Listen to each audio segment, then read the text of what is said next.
Ever since Plato wrote about the allegory of Atlantis, humanity has been fascinated with the possibility of the discovery of a thriving underwater civilization. Fancy joining me on a trip to a few historic underwater sites? Let's see what we can find out about ancient civilizations.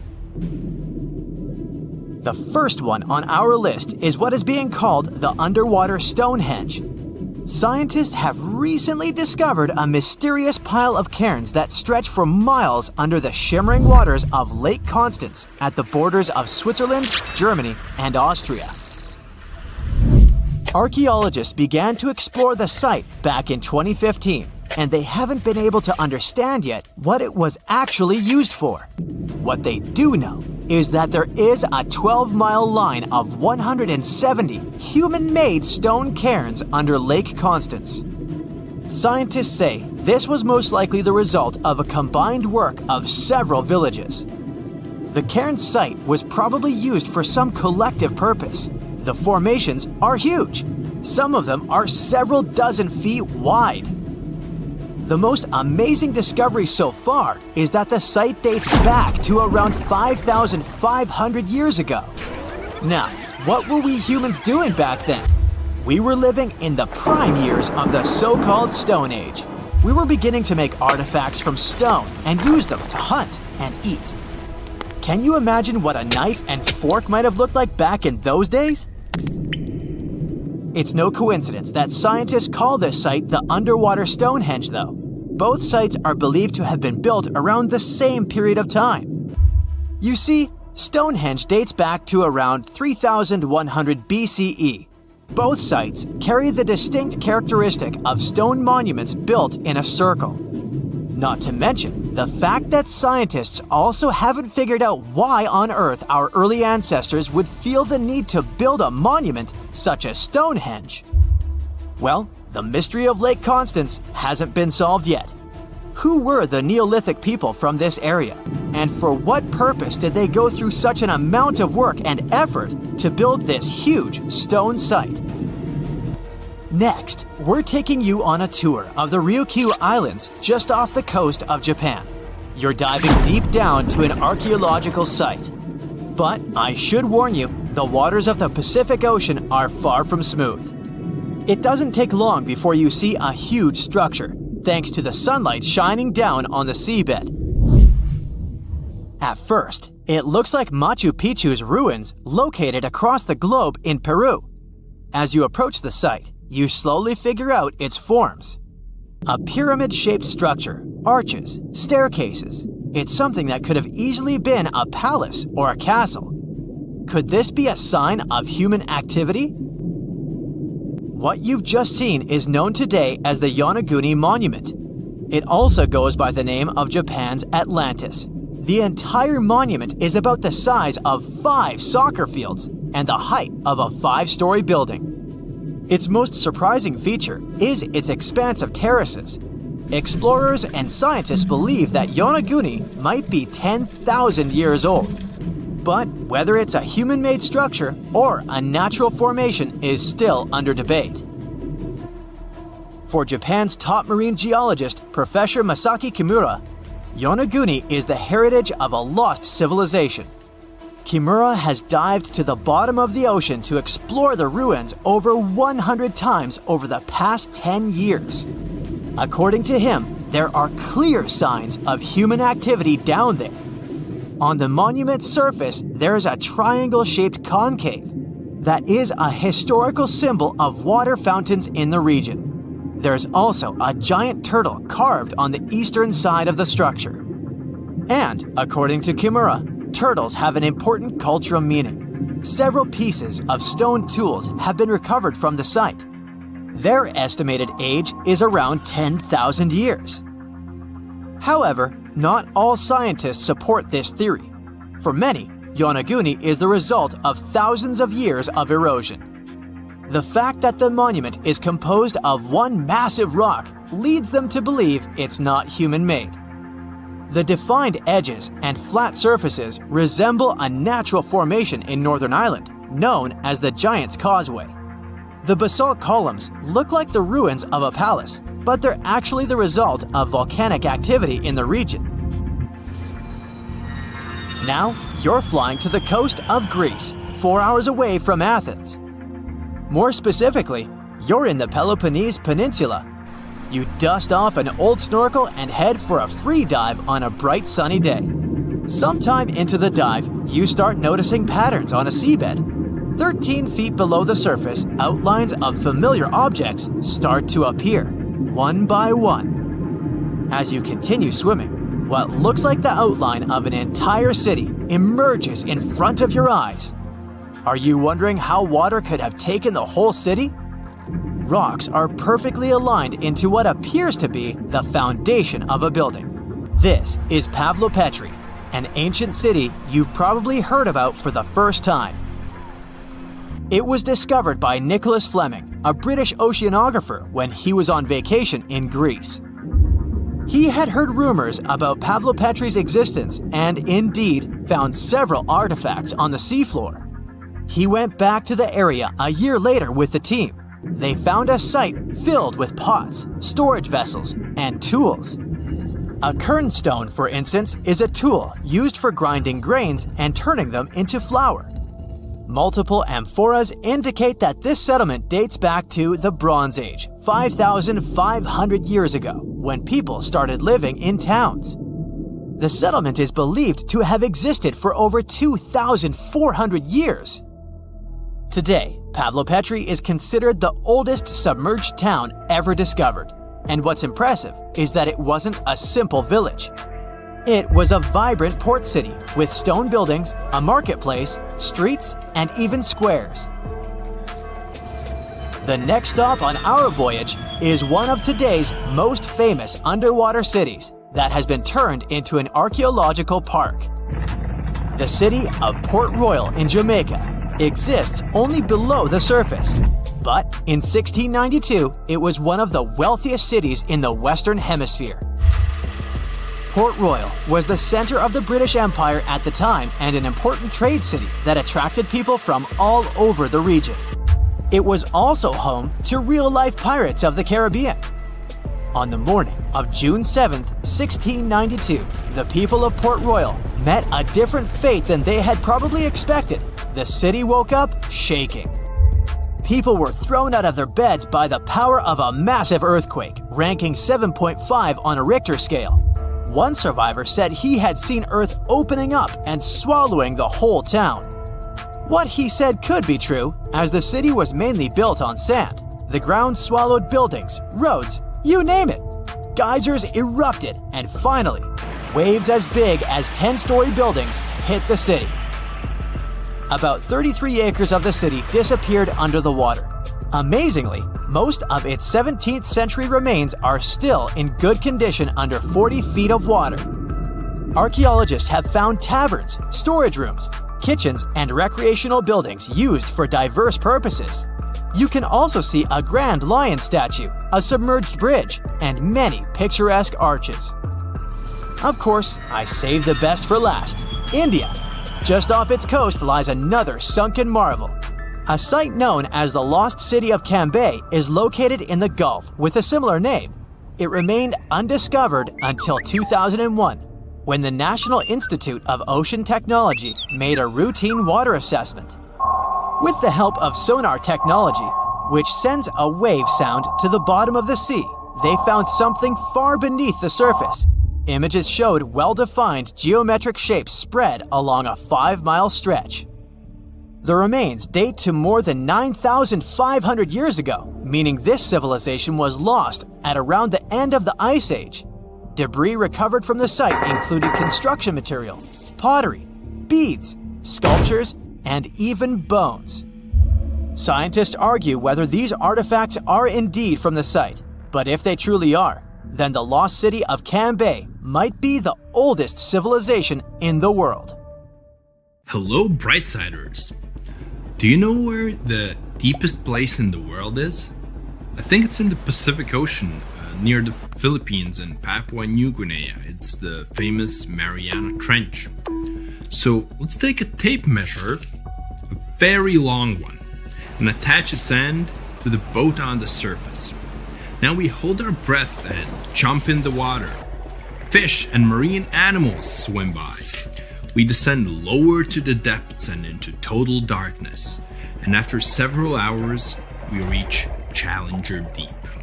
The tape measure shows a depth of 36,200 feet. The famous Mariana Trench is not the deepest place on Earth, as everybody thought. The Kola superdeep borehole, located in Murmansk region in Russia, beats it by a wide margin. And scientists have discovered something unusual and sinister there. When geologists were drilling the hole, they could reach the depth of 9 miles. And then they encountered voids. Scientists on the surface were surprised and scratched their heads and then decided to lower a microphone and dozens of other sensors in these voids. The temperature down below turned out to be 2,000 degrees Fahrenheit. And the microphone recorded something that sounded like human groans and screams. Many people thought the scientists had been able to drill into the underworld. The shocked people up above had already begun to panic, but suddenly an unknown creature jumped out of the drill pipe. It looked like a black goat that walked on its hind legs. Its body was shrouded in black flames. The creature got out of those deep hollows and ran off into an unknown direction. Okay, wait. These are just myths that one newspaper published on the 1st of April. It's International Joke Day, by the way, but many people believed it. It made many believe the scientists working at the borehole had opened a portal to the nether, and that now horrible outworldly creatures were free from their imprisonment. But like with any myth, there's some truth to it. The deeper the scientists drilled, the higher the temperature got. At 3 miles deep, it was 160 degrees. At 4.5 miles, it was 250. And at the maximum depth of 7.5 miles, the sensors recorded a temperature of 413 degrees. One day, scientists heard a loud explosion underground. They stopped working and everyone tried to find out what caused such a loud pop. But there was seemingly nothing there. After a while, they continued drilling deeper, and at the same depth, no accidents happened. The drilling began in May 1970. They passed the first 4.5 miles quite easily, and it was primarily hard granite rock. It was like drilling through a hard wall. But then their drill went into softer layers, and the shaft of the hole began to crumble. It was like drilling in wet sand. Every time the workers took the drill out, there was a risk that the hole would collapse under its own weight. As that eventually happened, the scientists picked a new direction to drill, and you know what's interesting? In the end, the map of the entire well looked not like a straight beam from top to bottom, but like a tree trunk which had diverged into many different routes. 9 years later, scientists reached the depth of 31,400 feet and broke the world record for the deepest borehole. By 1983, they made it another 8,000 feet deeper. After a brief pause in the work, there was an accident. A part of the drill broke away from the main body and remained in the borehole. For several months, scientists tried to extract the drill, but nothing worked, and they had to return to the depth of 4.5 miles and start all over again. The drill was divided into sections, and one such unit could only last about 4 hours before it had to be replaced. In terms of depth, that was only about 32 feet of drilling. Then the drill was lifted to the surface, replaced, and lowered back down. On average, the drilling speed was about 200 feet per month. That's like a 20-story building. In 1990, 20 years after the work had begun, scientists reached the final depth of 40,230 feet. That's like 100 soccer fields down. And after another accident, the work stopped. Guinness World Records registered the Kola superdeep borehole as the deepest borehole in the world. It's like Mount Everest plus 9 Empire State Buildings on top of it. One of the most unusual discoveries at the Kola superdeep borehole was that the soil at the depth of about 2 miles almost perfectly matches the composition of the surface of the moon. It has given us more insight into how our ancient satellite appeared and formed. It seems that in the early stages of Earth's formation, a giant asteroid crashed into our planet. With that kind of force, it caused an explosion so powerful that part of our planet broke off and flew upward. This chunk of Earth remained in our planet's orbit, cooled, and later formed into the moon we know today. Another surprise for the workers was the presence of gold. There was about 2.5 ounces of gold for every ton of soil lifted. The deeper the scientists went, the older the rocks were. In layers of rock about 2.8 billion years old, they found fossilized remains of living organisms. It made the world of science bubble with excitement, as it meant that life on our planet appeared 1.5 billion years earlier than first thought. In the early 1990s, they shut down the drilling project. Gradually, the buildings around the borehole and the drilling equipment were lost. Today, a lot of tourists visit the place. It's because of those same myths about creatures from the underworld. Yes, there's a hole 7.5 miles deep under that rusty lid. But the scientists working there never reached their goal. They wanted to drill into the Earth's mantle, but to do that, they would have had to dig down to a depth of about 44 miles. At 200 feet per month, it would have taken as long as 80 years. That's assuming no accidents happened. But the deeper it goes, the more interesting it gets.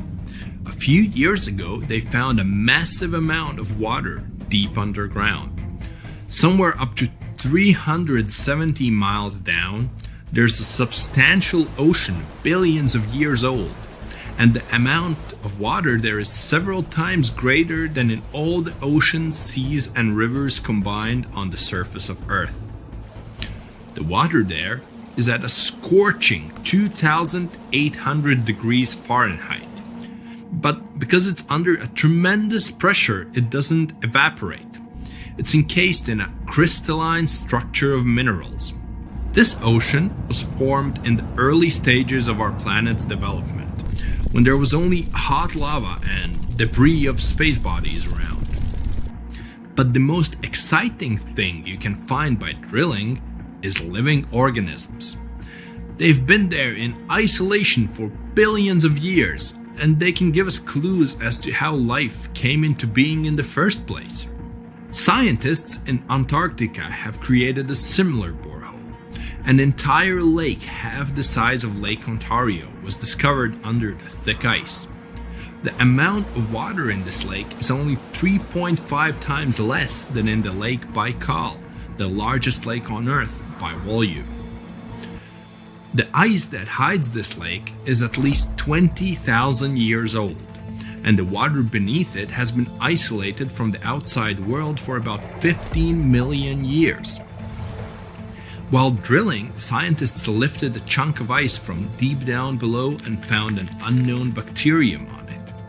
Its genetic code was only 86% similar to known living organisms. That means that we've never seen bacteria like this before, or it had come from outer space. But that's just a theory. We know that these bacteria can live in unusual conditions and at water temperatures below freezing. The composition of underground lake water is also different from what we're used to. There's a lot more oxygen and carbon dioxide in it. Add to these conditions complete isolation, and we get living organisms that have developed and evolved in a completely different way. Do you understand what it means? The study of deep organisms may give us a clue as to whether life could exist beneath the ice on other planets or their moons. For example, Saturn's moon, Enceladus, has ice 24 miles thick. There may be an ocean underneath, which is heated by thermal springs. That's all for today. And guys, remember, let's become smarter every day together with Brightside. The deeper you go, the creepier they get. You're about to travel to the darkest ocean depths and check whether this claim is true. Are the creatures living there as scary as people think? You go 120 feet down underwater. Pay close attention to the bottom under your flippers. Oh my, what's that terrifying face half hidden in the sand? That's the northern stargazer. You can meet this fish in the eastern United States. It buries itself in the sand until unsuspecting prey gets near. Then, the nightmarish creature electrically shocks the poor animal and dines on it. You are moving deeper to 240 feet under the surface. That's where you spot a colorful, puffy creature, no more than 1 foot long. It's the sarcastic fringehead. At first, the fish seems to be harmless. Only unless it's provoked. When this animal is agitated, it opens its huge mouth to fend off predators. This defense tactic is a sight to behold, both surprising and frightening. Luckily, the fish is no threat to people whatsoever. The creature you see next can comfortably live in shallow waters, but you meet it at a depth of 900 feet. You don't even need to wonder why the animal's called the Game of Thrones brittle star. Unlike starfish that slowly crawl across the seabed, this creature moves fast.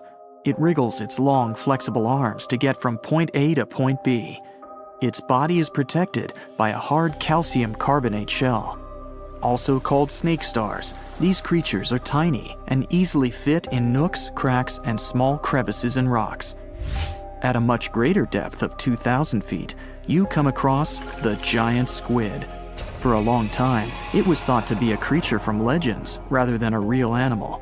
The giant squid was first caught on camera in 2001, and it's exactly as big as its name implies.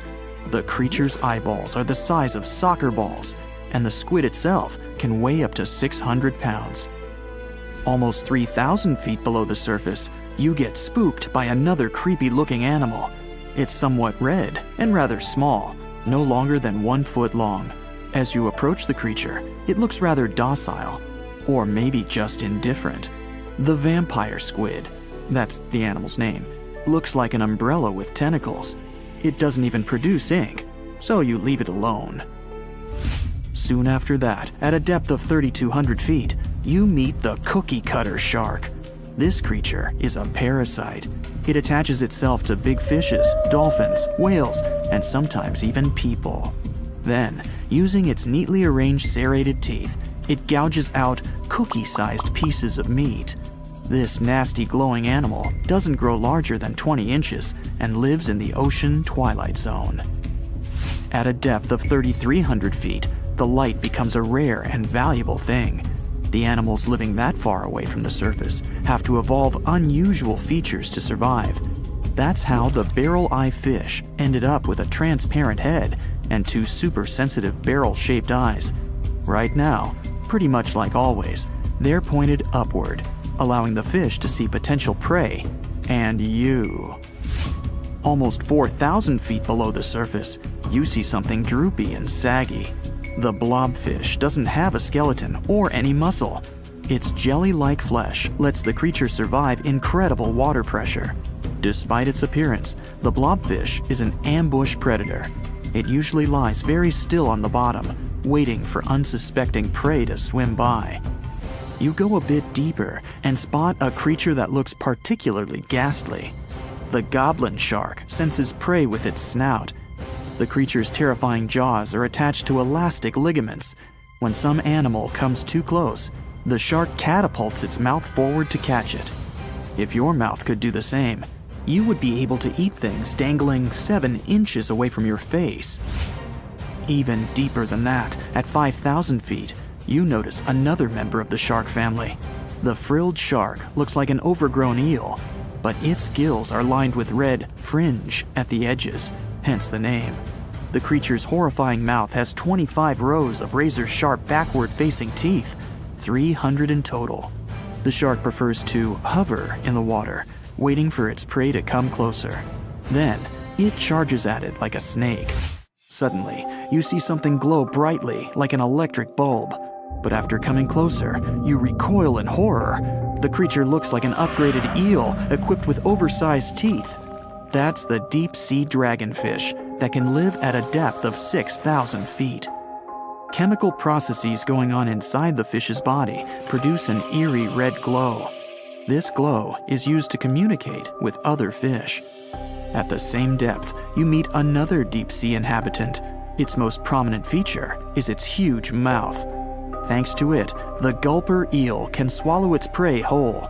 Its stomach can expand to a terrifying size when it needs to fit something large. At a depth of 6,600 feet, you come across an angry-looking creature with a fishing rod over its head. It's the deep-sea anglerfish. The animal has an unusual dorsal spine, even though it's worn only by females. It protrudes above their mouth and has a lure on its tip, some luminous flesh that baits prey. The anglerfish has such a big mouth and its body is so pliable that it can swallow animals twice its own size. You're 7,000 feet down when you see another fish that's glowing in the dark. The black dragonfish is a sly creature. It has its light-producing organs arranged along its belly. The spooky creature also has gleaming flashlights next to its eyes. They help the animal find prey and attract potential mates. At the same depth, you also spot an enormous pill bug. But unlike the critter you can find in your garden, this one is at least 20 inches long. That's the giant isopod, and it is, indeed, related to the roly-poly, as well as crabs and shrimps. These creatures may look somewhat scary, but they're harmless. They feast on other deep-sea animals only after those have passed away. At a depth of 13,000 feet, you notice the ocean floor has become a bit fluffy. That's because it's covered with zombie worms. These creatures rarely grow to be more than 2 inches long, and still, they can break down fairly large animals, so strong the acid they produce is. The worms' feathery appearance makes them look like plants. But the truth is, these creatures munch on rock-hard bones of the world's largest animals, such as whales. The grid-eye fish almost scares you out of your mind soon after that. This creature has a pair of large greenish oval plates on the top of its head and no eyes whatsoever. Experts believe that these bony membranes detect light coming from predators, saving the fish's life. You're now 3 miles down below the surface. And that's where you spot something bizarre on the bottom. It's definitely a fish, but it's standing on the ocean floor on 3 long, rigid legs. Ah, it's the tripod fish.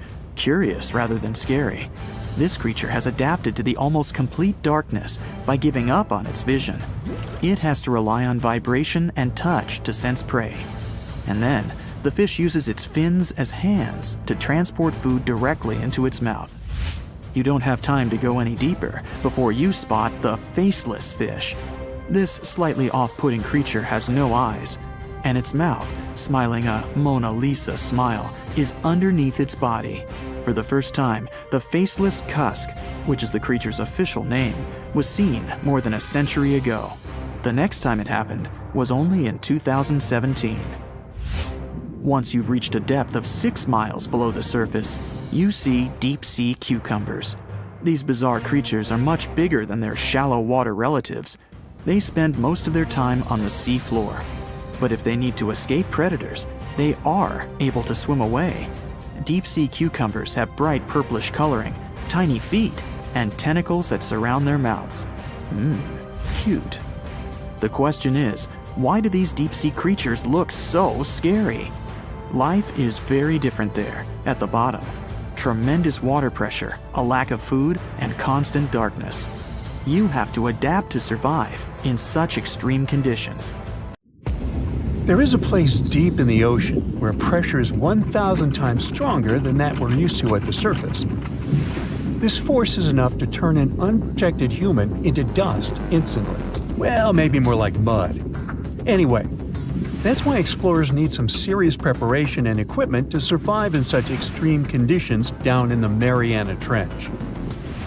It is as wide as 20 national malls in Washington, D.C., and about 1/5 as long as the diameter of Earth. People who went all the way down describe it as a chilly, quiet, and very peaceful place. They saw a bright blanket of red and yellow rocky outcrops, and there was a whole variety of unique, small, translucent animals. The popular myth is that more people have gone to the moon than to this deepest place on Earth is not true, though. In total, 24 humans flew to the moon, and at least 27 brave souls dove down to the Mariana Trench. Most of them were explorers and not proper scientists.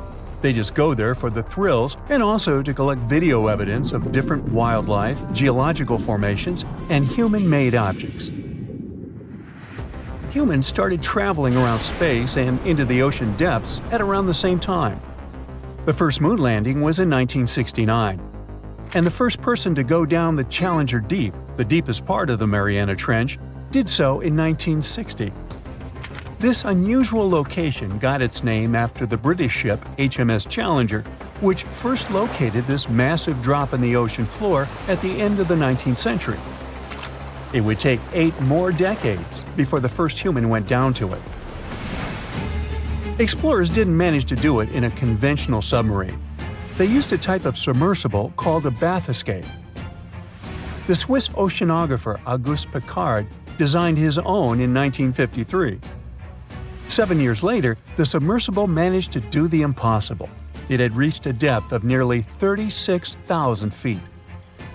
But what explorers saw was merely a fraction of the trench's full size. The fact that it is so huge of the Mariana Trench is just one of the reasons why it's mostly unexplored today. The absence of light is another major issue. Sunlight is incapable of reaching such profound depths, so the entire trench, from top to bottom, lies in absolute darkness.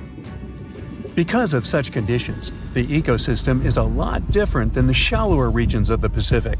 This puts immense pressure on marine wildlife. Yeah, the pun is intended. Another reason why it's so challenging to survive there is the temperature. Water freezes at 32 degrees Fahrenheit. At the bottom of the Mariana Trench, the ocean is just a couple of degrees above freezing. One of the factors that hasn't let this area turn into a giant icicle is the fact that salt water has a slightly lower freezing point. The other reason is geothermal energy that warms the ground at the bottom of these just enough for it not to freeze. That's why submersibles need to have proper insulation to navigate these icy conditions. When they reach the bottom, researchers find out that this desolate and harsh climate is home to several animal species. They encountered arrow-toothed eels, snailfish, and spoonworms at various depths. There were even strange-looking translucent sea cucumbers and shrimp-like amphipods. The biggest surprise was microbial mats thriving on methane and hydrogen from the mud. Among the species, the Mariana snailfish looks like a master of the environment that can go farther and deeper into the trench to feed on prey than its competitors. Despite its seemingly fragile appearance, the snailfish has adapted to withstand extreme pressures, a superpower it wouldn't be able to survive without. The exotic life forms that live deep down aren't normal-sized, since deep-sea gigantism makes them grow significantly larger than their counterparts in other ecosystems. One example is the giant tube worm, which can be 6 feet long. Science has a hard time explaining the exact cause of this form of gigantism. Thermal vents are just one of the possible explanations. All of these factors might help explain the huge time gap in researching the Mariana Trench. The first successful dive after the 1960 expedition came only in 2012. That's when the famous Canadian film director James Cameron went down in the deep-sea Challenger. Because few scientists have gone that deep before or after Cameron, there is no map of the deepest point on our planet. We know very little about the oceans that cover 2/3 of the Earth's surface. Researchers have mapped out only 5% of them so far.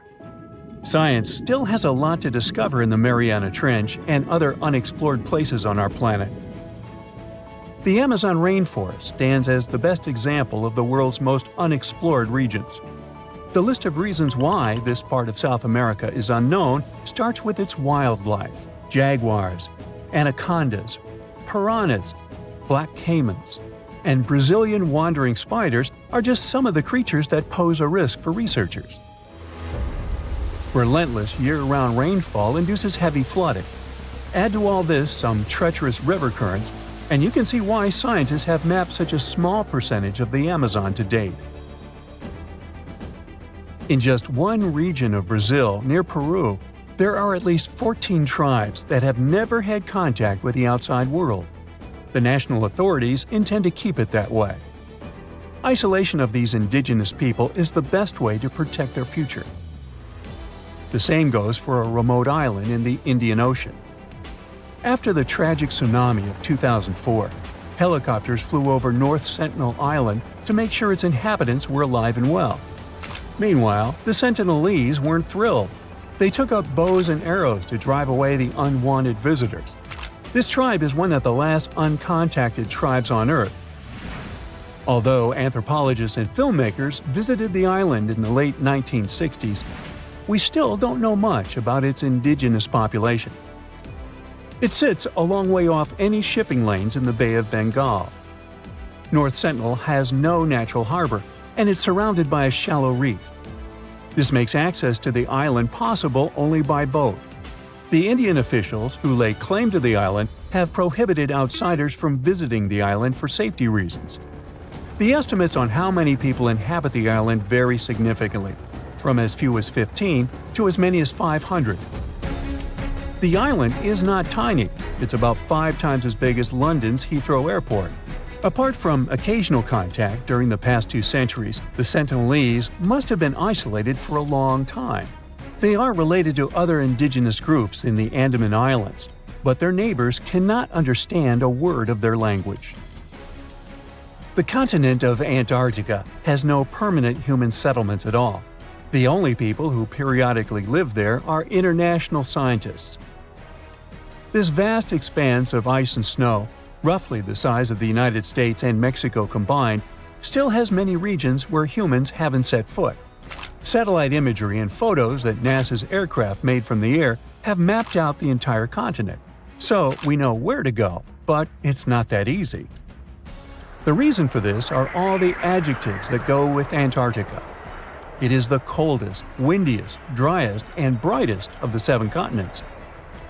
This makes it virtually unlivable. More than 99% of its surface is covered with a permanent sheet of ice. Its thickness ranges from 1 mile to as many as 3 miles in some places. That's half the height of Mount Everest. Now, the Himalayan range contains the world's tallest unclimbed mountain. It is also the tallest mountain in Bhutan. In the local language, the mountain's name translates as White Peak of the 3 spiritual brothers. Out of respect for the spiritual beliefs of the local population, national authorities restricted and then completely banned mountaineering at the beginning of the 21st century. To this day, there is no evidence that any climber has ever managed to successfully reach the summit of this mysterious mountain. It's one of the most intriguing locations in the world. Covered in darkness and miles underwater, this extreme environment is home to some unusual creatures and phenomena. It's called the Mariana Trench, and it's the deepest oceanic trench on Earth. No wonder it's been so difficult to explore. Because of the risky conditions, people aren't able to explore this location without proper equipment. But what would happen if we threw a steel ball down there? Let's start with some basics. How did they first discover this enormously deep hole in the ocean? HMS Challenger identified it back in 1875. The ship had some pretty fancy sounding equipment for its time, but it wasn't nearly good enough to be able to fully explore the trench. Some decades later, in 1951, another ship, the HMS Challenger II, came back to the location better equipped. The vessel featured an echo sounder and was able to take accurate measurements of what seemed to be the deepest point on the surface of our planet. If you were to look at it in 2D, you'd see the trench measures 1,500 miles in length and 43 miles in width on average. It also looks sort of like a crescent-shaped scar when you observe it from above. Nothing out of the ordinary so far, right? Well, if you were to stretch a wire from the surface of the ocean to the trench's deepest point, it would measure a staggering 7 miles.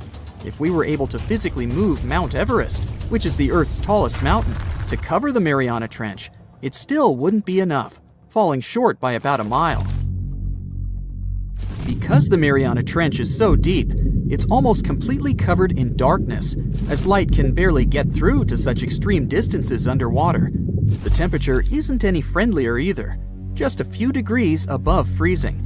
But the most dangerous feature of them all is the water pressure. Right at the deepest point of the trench, the amount of pressure is about 1,000 times higher than the standard atmospheric pressure. Not a lot of people ever attempted to descend into the Mariana Trench. In fact, the first organized attempt took place more than 60 years ago. It was done by Jacques Piccard and Don Walsh in a submersible.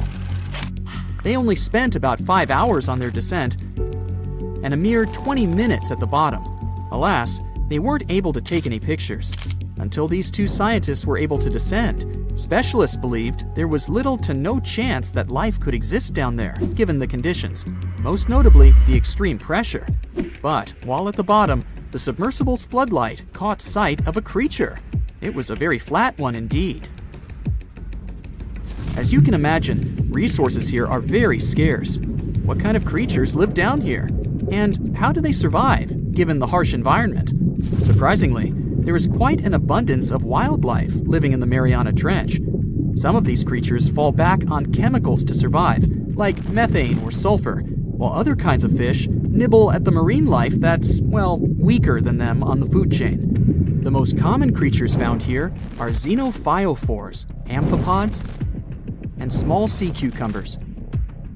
Some of them adapted by hardening up their shell using aluminum harnessed from the seawater.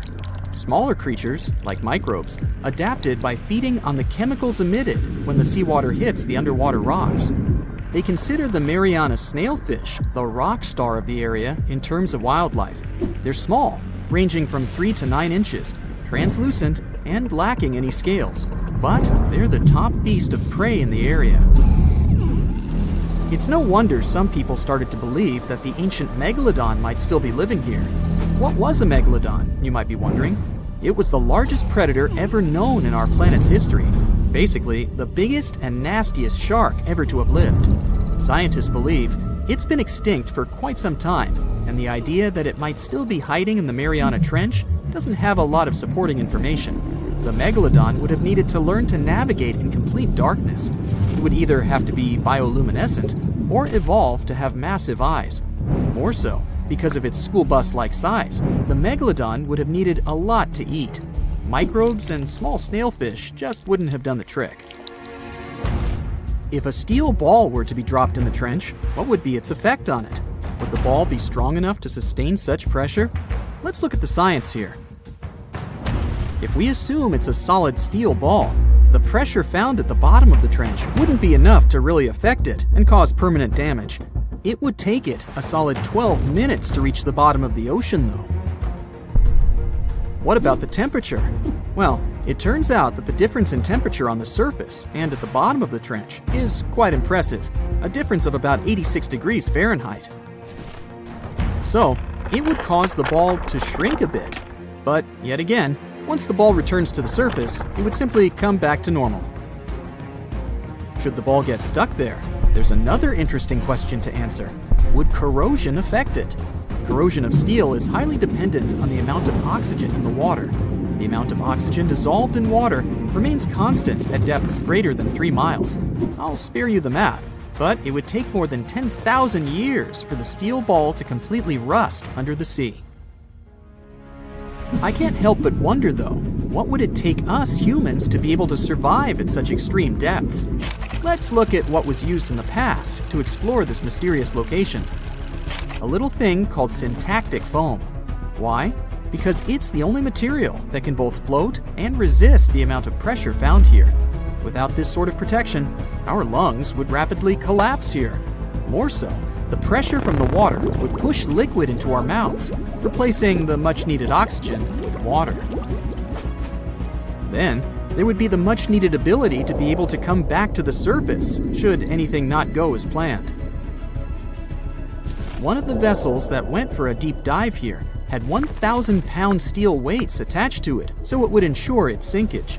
These weights were connected to the ship by a special type of wire that had an increased corroding time of 11 to 13 hours in seawater, just in case something went wrong down there, and they'd have to bounce back faster. Given the harsh conditions here, the problem of oxygen supply is really important too.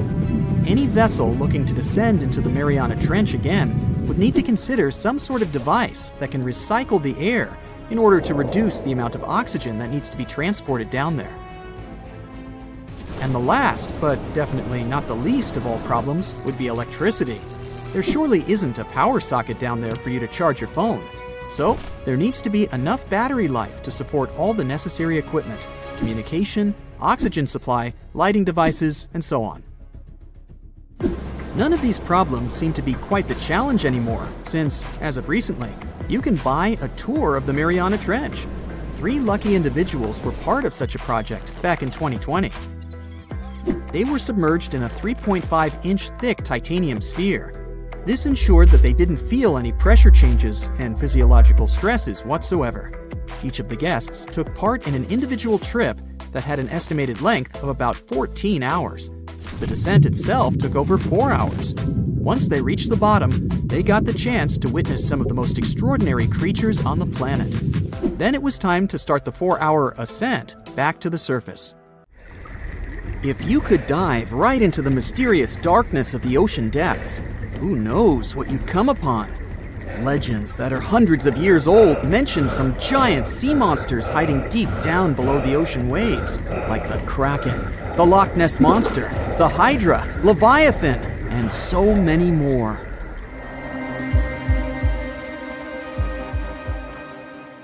Okay, no one has ever seen such monsters, but there are still weird and unusually big sea spiders, squid, worms, and many other animals that grew way more than we'd expected.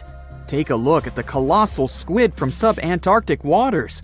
It's around 14 times longer than the arrow squid that lives near New Zealand. And deep down in the Pacific Ocean, there's a sea sponge as big as a minivan.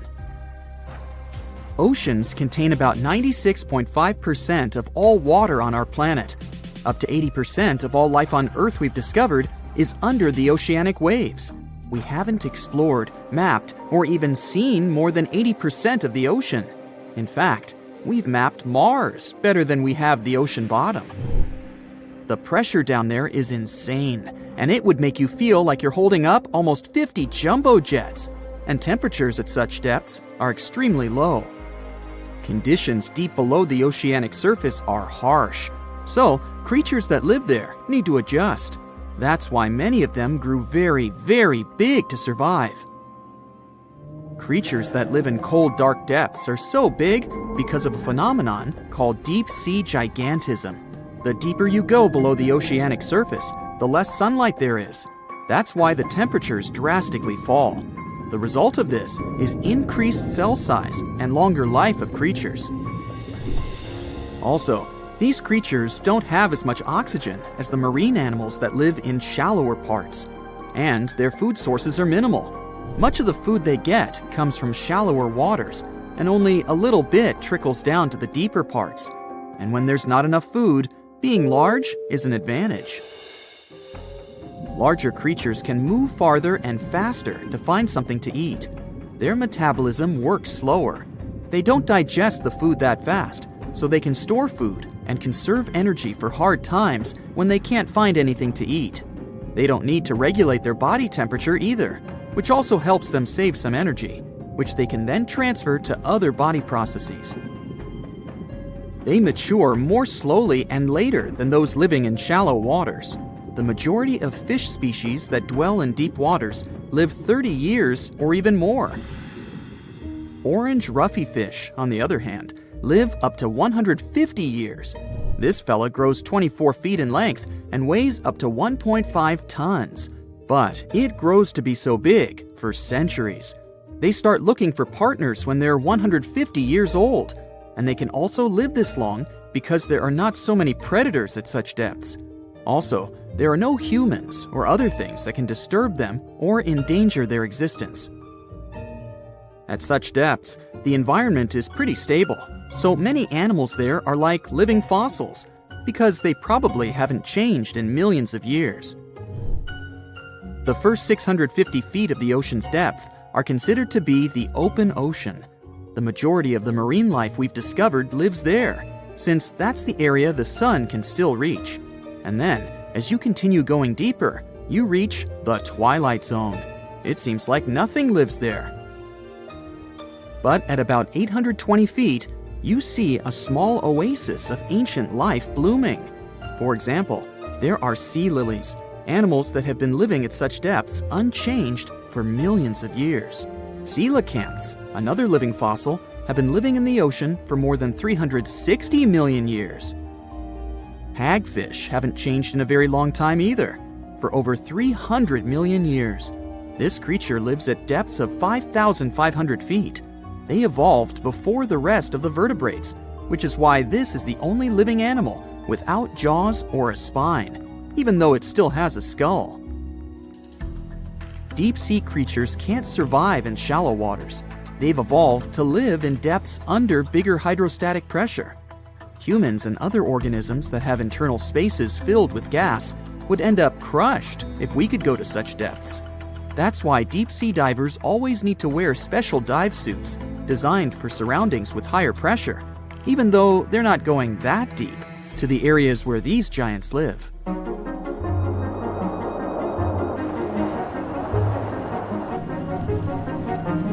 But near Antarctica, you can see gigantism way closer to the surface, like giant sponges, sea slugs, sea spiders the size of a dinner plate, worms, and even some enormous single-celled organisms. They all tend to chill in shallower waters. Scientists are not sure why exactly, but they think it could have something to do with oxygen. Giant species use just a little oxygen, and the waters around Antarctica are pretty rich in it, which means there's hardly any limit to these animals growing bigger and bigger. Back to deep-sea creatures. As mentioned, they had to adjust to strong pressure, so they almost don't have any air gaps in their body at all. They're mostly water-based, and since water is incompressible, which means it's not something you can compress, it helps them stay unaffected at such high pressure. But because of all that, if they were to go up towards the surface, they'd probably swell up, maybe even explode. Just look at the blobfish, the one that takes the title of the ugliest animal in the world. It looks normal deep down below the surface, where its natural habitat is. But when it gets up to the surface, where the pressure is 120 times lower, it changes its shape. The blobfish doesn't have a skeleton or muscles, so without high deep-sea pressure, it ends up being all floppy and saggy. The dark oceanic depths are not just scary to watch, but to listen to as well. In 1997, scientists were trying to find underwater volcanoes located off the South American coast. During their travels, they recorded one of the loudest noises ever registered. It was pretty weird, too. It was so loud, even sensors from more than 3,000 miles away managed to pick it up. They later called it the bloop. It took them 15 years to conclude the sound came from an ice quake. That's when seismic activity breaks frozen ground. Water at the bottom of the ocean is not always extremely cold. There are hydrothermal vents on the seafloor, and the water that comes out of them can be up to 750 degrees Fahrenheit. Powerful pressure, yep, the same one that would crush you, is something that doesn't allow the water to boil. There are hundreds of animal species that live near deep-sea hydrothermal vents. Some of them, such as tube worms, are not like anything we have seen before. These worms absorb chemicals from vent fluids. That's how they feed bacteria that live in them. And in return, those bacteria give them the carbon the tube worms need to survive. 2/3 of all of the coral species scientists discovered live in dark, deep, and extremely cold parts of the ocean. Some even live in parts that are 3 miles deep. They can survive at low temperatures, such as 28 degrees Fahrenheit. Some of these cold water corals are more than 8,000 years old. They form amazing structures that can rise up to 115 feet tall. The deep is not just a mysterious world of unusual creatures. The landscape under the oceanic surface is magnificent too. The canyons hiding there make even the Grand Canyon seem small. For instance, check out the one located in the Bering Sea, the Jemchug Canyon. Its vertical relief is more than 8,500 feet deep. That's huge. The largest ocean waves are not the ones you can see from the shoreline. They occur under the surface, and they're called internal waves. They take place between two water masses that have different densities. They travel at speeds of thousands of miles per hour and can be 650 feet tall.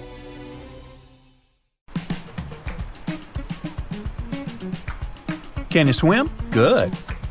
Because you're going on a journey to the deepest point of the Pacific Ocean. Now put on your flippers.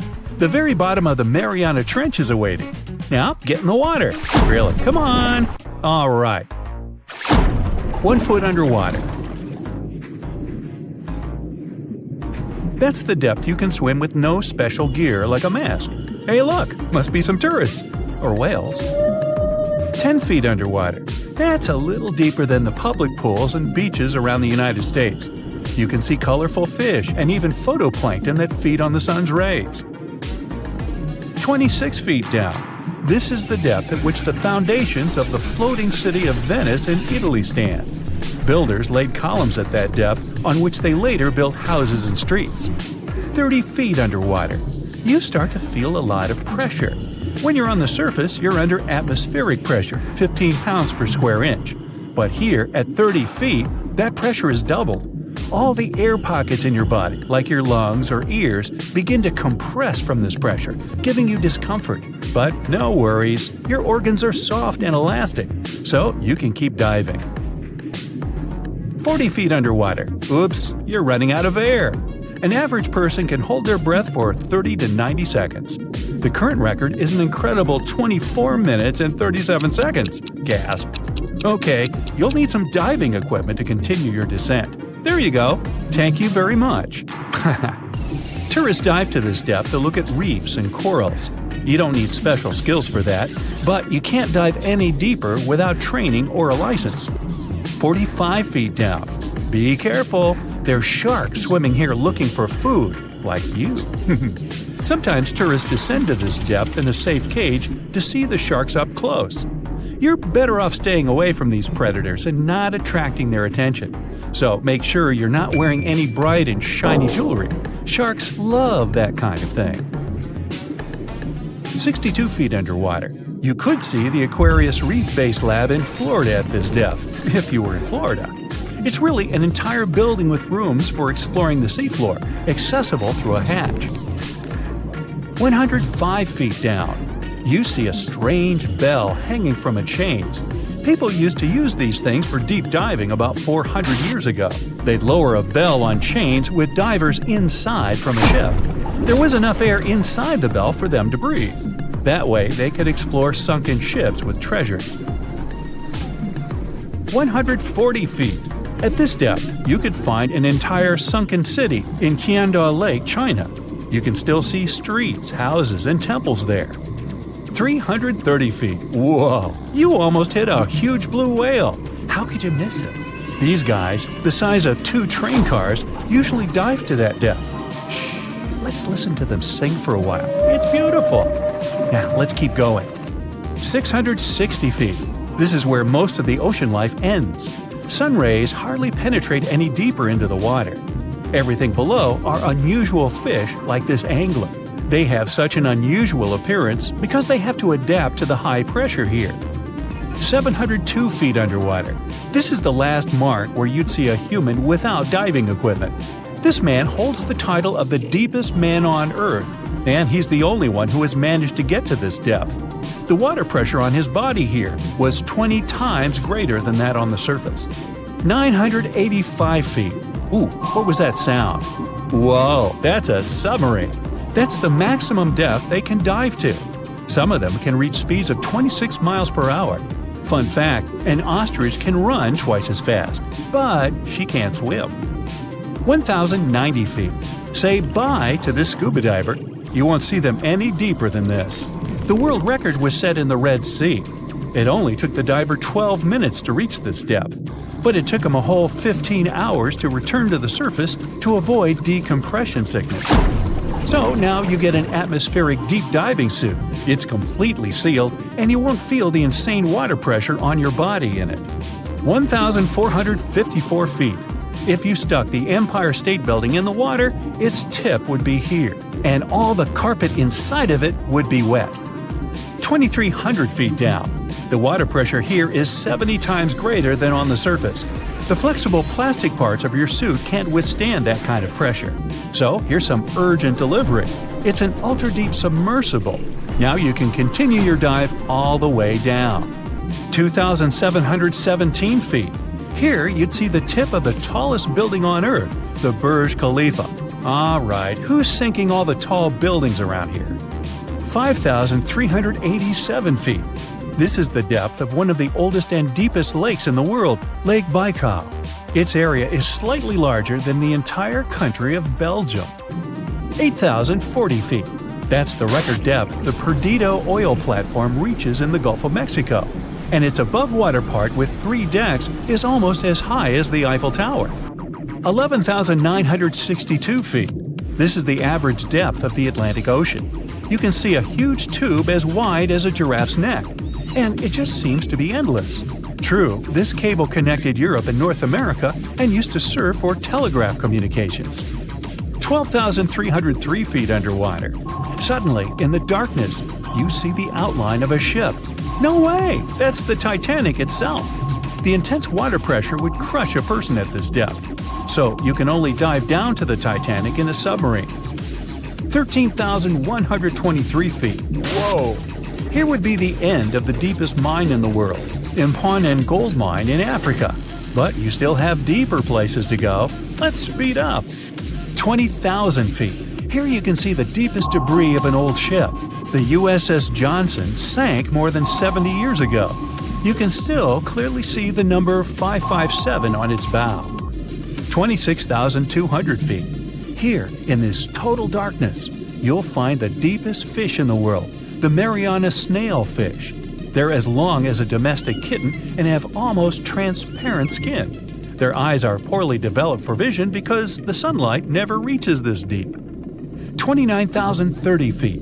If you take Mount Everest, flip it over, and stick it into the Marianas Trench, this is exactly where you'd see its tip.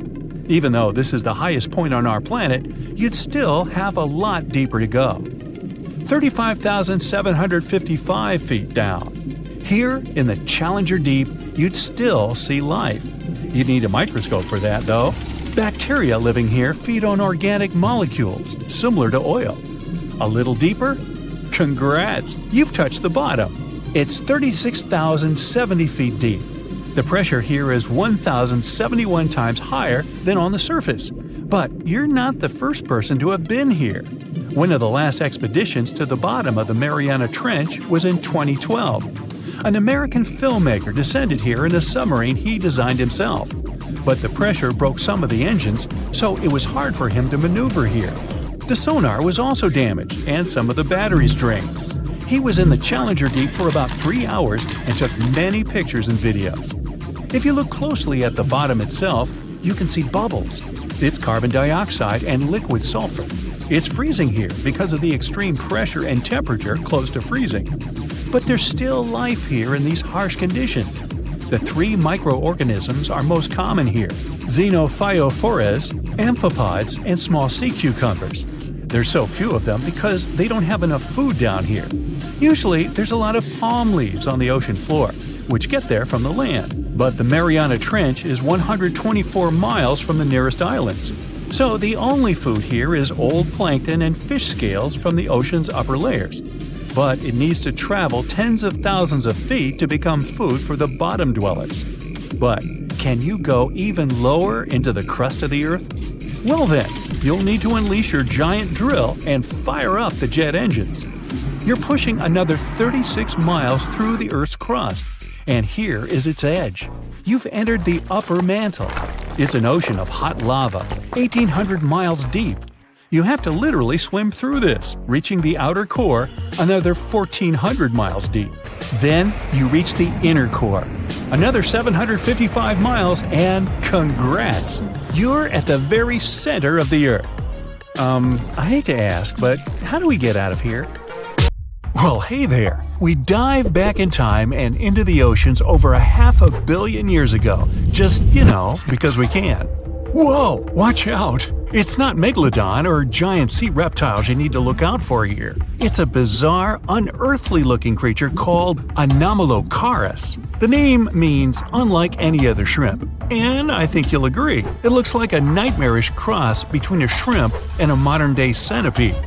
2 tentacles protruding from its face, each lined with razor-sharp teeth. Oh yeah, and this thing was about the size of your leg. With a wave-like movement of the flaps on each side of its body, it was graceful for a terrifying creature. It was also more advanced than any other life on this planet at the time. Especially those huge eyes. You have only one lens in each of yours. This giant shrimp had 16,000. That's 4 times more than a common housefly. And you know how good their vision is. Good enough to dodge that swatter every time. All this allowed Annie to become one of the first animals on this planet to feed on others. Yep, here it is. Earth's first hunter. Its favorite meal? Trilobites. Hey, try a bite. Those are the ancient ancestors of crabs. Some of their fossils have marks on them in the same shape as the monster shrimp's mouthparts. Terrors of the past like this got to be so giant thanks to more oxygen in the atmosphere. A perfect example of this, Meganeuropsis. Imagine a dragonfly. Now make it as big as a cat, and with a wingspan longer than your arm. Megan, the monster-sized dragonfly, could easily grab other insects or even small animals, and she ruled the air with quick movements. Back then, there were still no large birds or other airborne enemies for this behemoth bug, so it was safe and free to grow as large as this planet would allow. Piranhas of the past were also jumbo-sized. Mega piranha was about 3 times the size of the river terrors we have today. Its bite force was about the same as a tiger's, and those striped kitties bite down 2 times harder than lions. That means it probably not only dined on other fish and any land creatures that, got too close to the water, but it could also easily crunch down on large turtles and other unlucky shelled creatures. And fun fact, modern-day piranhas bark like dogs when they're about to enter a confrontation. It actually sounds more like a frog's ribbit. But makes you wonder, what did this mega-sized ancient cousin sound like? A bear roaring? How about giant sea scorpions the size of your bed? Go back about 460 million years, and you'd see them swimming under you. And watch out for that tail. Scientists still don't know if these creatures could use it to inject venom like your standard land scorpion, but something tells me I wouldn't want that thing anywhere near me. Then there's this guy, Therizinosaurus. Terry looks sort of like a goose with long arms. Oh, and did I mention this goose dino is about 2 stories tall and longer than a bus? Yow!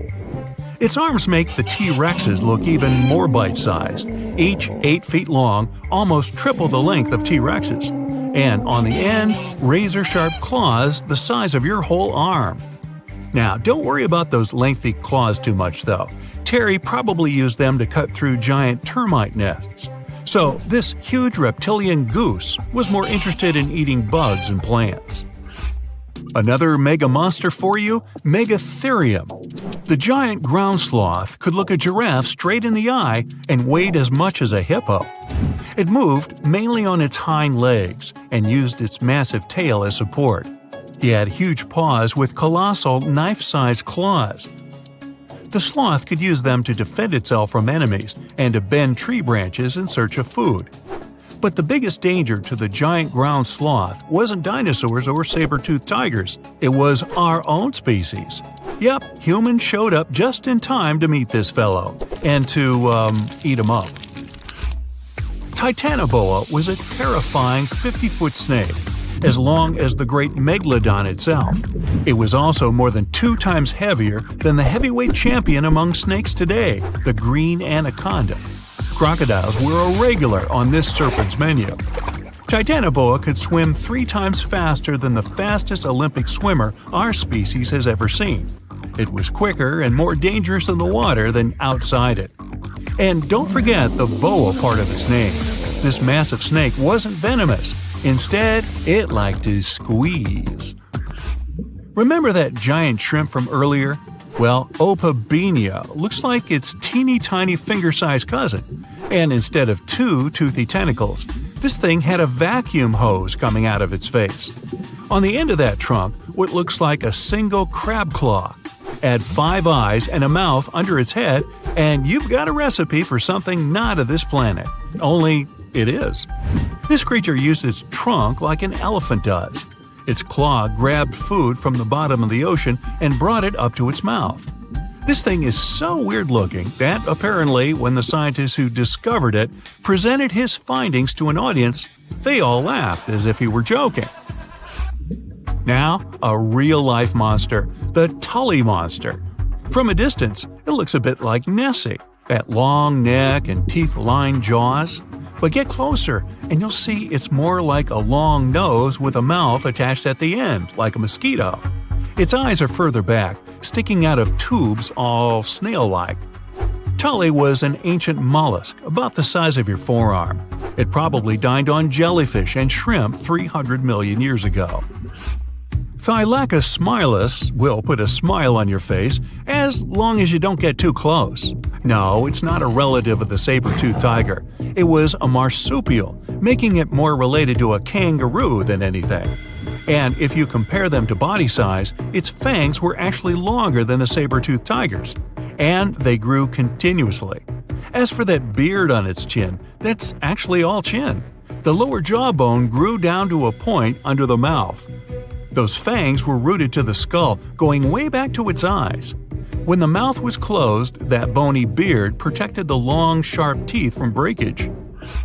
Staganapolis, not to be confused with Minneapolis, might look like a big crocodile with a squished-in snout, but it was mostly harmless. Its small head and very few teeth meant the reptile didn't have much to work with when protecting itself. That's what all those armored scales were for, and no need for huge fangs or long rows of razor-sharp teeth when you're a plant eater. That beak-like tip on its nose allowed the stag to dig up plants. So, really, this reptile was more like a 10-foot scaly pig than a croc. Basilosaurus was a type of ancient whale that lived on our planet about 45 million years ago. Not quite as long as a blue whale, but this guy was still big enough to munch down on other whales and even sharks. Some people believe these monsters could still exist today. Eyewitnesses claim to have seen a giant sea dragon, and Basilosaurus fits the description. Plus, 90% of our oceans are unexplored. There's plenty of space to hide a sea monster. But scientists haven't found any fossils of this ancient whale younger than 3.7 million years. So, this myth is busted. Stegosaurus is one of the most recognizable dinosaurs that ever lived. It can easily be distinguished by those huge spikes on its tail and the bony plates on its back. It was twice as long as a giraffe and nearly 5 times heavier. But compared to its body size, it had the world's smallest brain. It was no larger than a dog's. Pelagornis had the largest wingspan of any bird ever discovered. It was twice the size of the largest bird today, the wandering albatross. Such huge wings made it hard for the bird to take off. It could only do so by jumping off cliffs. And when it finally spread its wings, this giant could only go about 40 miles per hour. The fastest bird today can reach speeds 5 times that.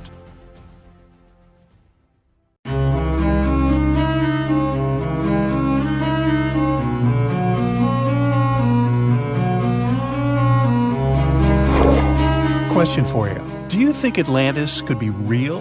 It remains as one of history's greatest mysteries. The legend began with Plato all the way back in ancient Greece, the tale of a civilization that formed and prospered before our own. Atlantis was supposedly a highly technological society, much like the Mayans. But, as the legend says, due to the people's greed, they were punished by a flood that destroyed and submerged their cities. Different theories try to guess Atlantis' location. Some say it was in the Mediterranean Sea. Some say it's beneath the Bermuda Triangle. But, as science has shown us, Atlantis may be only an allegory for humankind. Today, you'll discover several amazing underwater cities that you have never heard of. They existed indeed and are not just a myth. We're taking you on an excursion to the underwater city of Baya, which is on the coast of Italy. Known as the Las Vegas of the Roman Empire, Baya was a resort city. The Roman elite traveled there for recreation. Imagine an open-air spa. That was Baya. You can visit the submerged town by scuba diving and get close to that perfectly preserved, magnificent Roman sculpture, a true underwater wonder. You can spot the crumbled temples and buildings through glass-bottom boats. This is a moss-covered museum in Claudio's Nymphaeum. To your left, you can see a collection of classical Greek statues. Swimming down the Via Herculeana, you'll arrive at Villa Aprotio. Villas are Italian-style houses, and here you can admire their original marble floors. Notice the black and white patterns and the astounding shapes they make. Next, you'll arrive at Portus Julius. Can you see the collapsing wall structures at the bottom of the seafloor? You'll see well-preserved columns and limestone floors. Behold the ruins of the thermal baths of Lacus. The remaining multicolored mosaics are something great to see. You'll see their orange, blue, and green tiles if you get close enough. At Pisoni's Villa Pila, you'll see 25 preserved Roman pillars. Notice the arches, the frescoes nearby, and the magnitude of this well-kept treasure. The city was located over natural volcanic vents, so there were hot springs to be used at will. People went there looking to have an excellent time.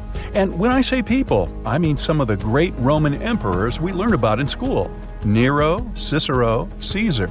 But around the 8th century, the city was sacked and the luxurious town was abandoned. Slowly, the water level rose and the city started to drown.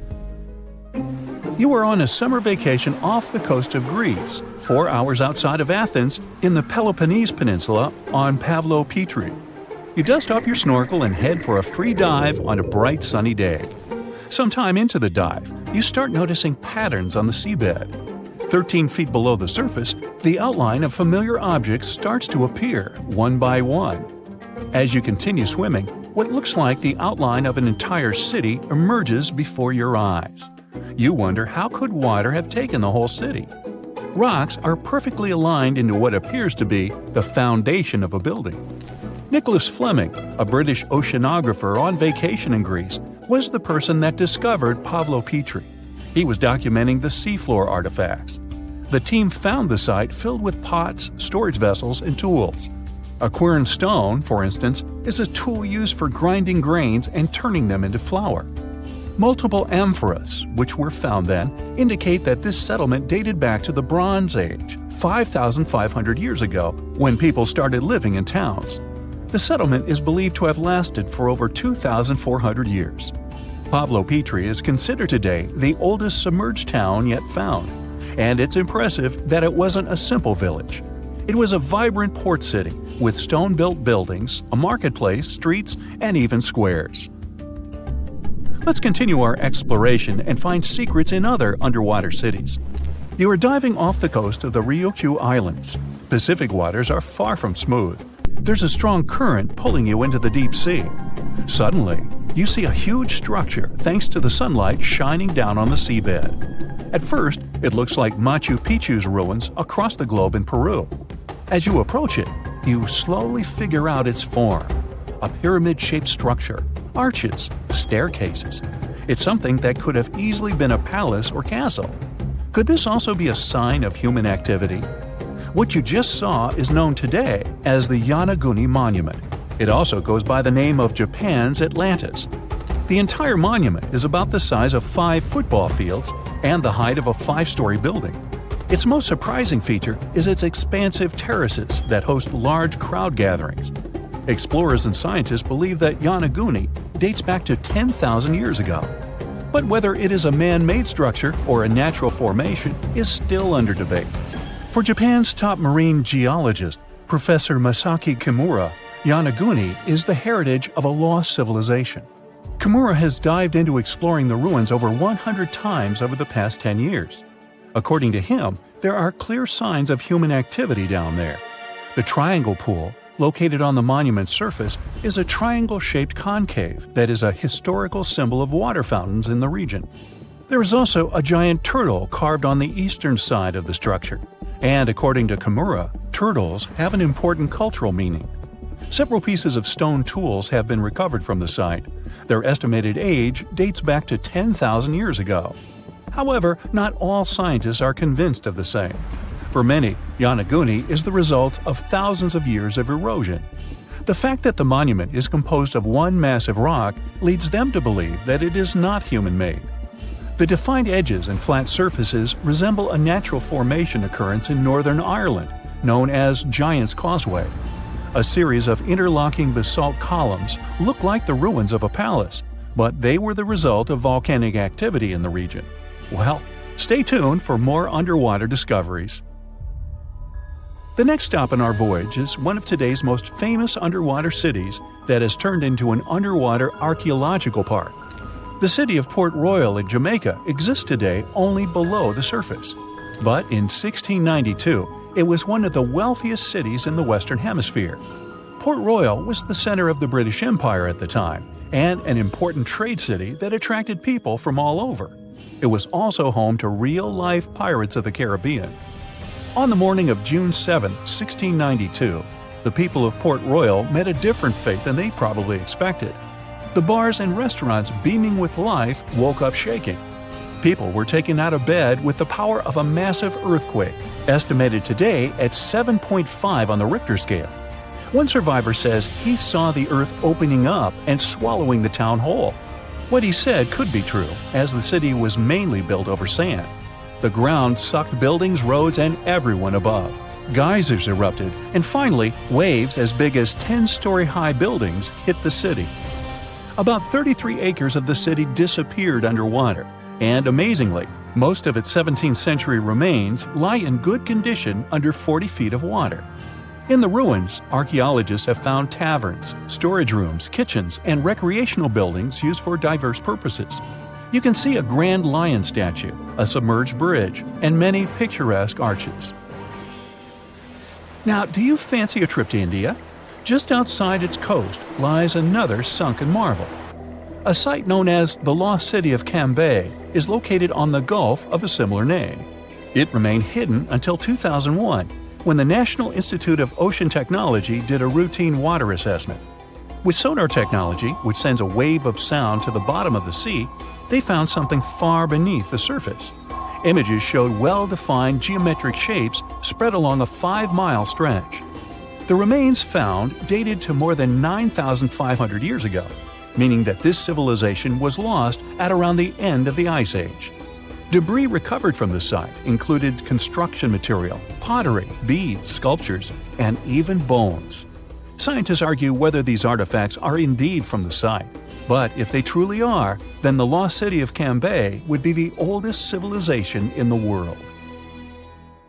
Now, the Mariana Trench is the deepest and probably the most enigmatic place on Earth, whatever that means. Bizarre creatures, such as deep-sea anglerfish, frilled and goblin sharks, barrel-eyed fish, hatchetfish, live in a crescent-shaped trench in the western Pacific.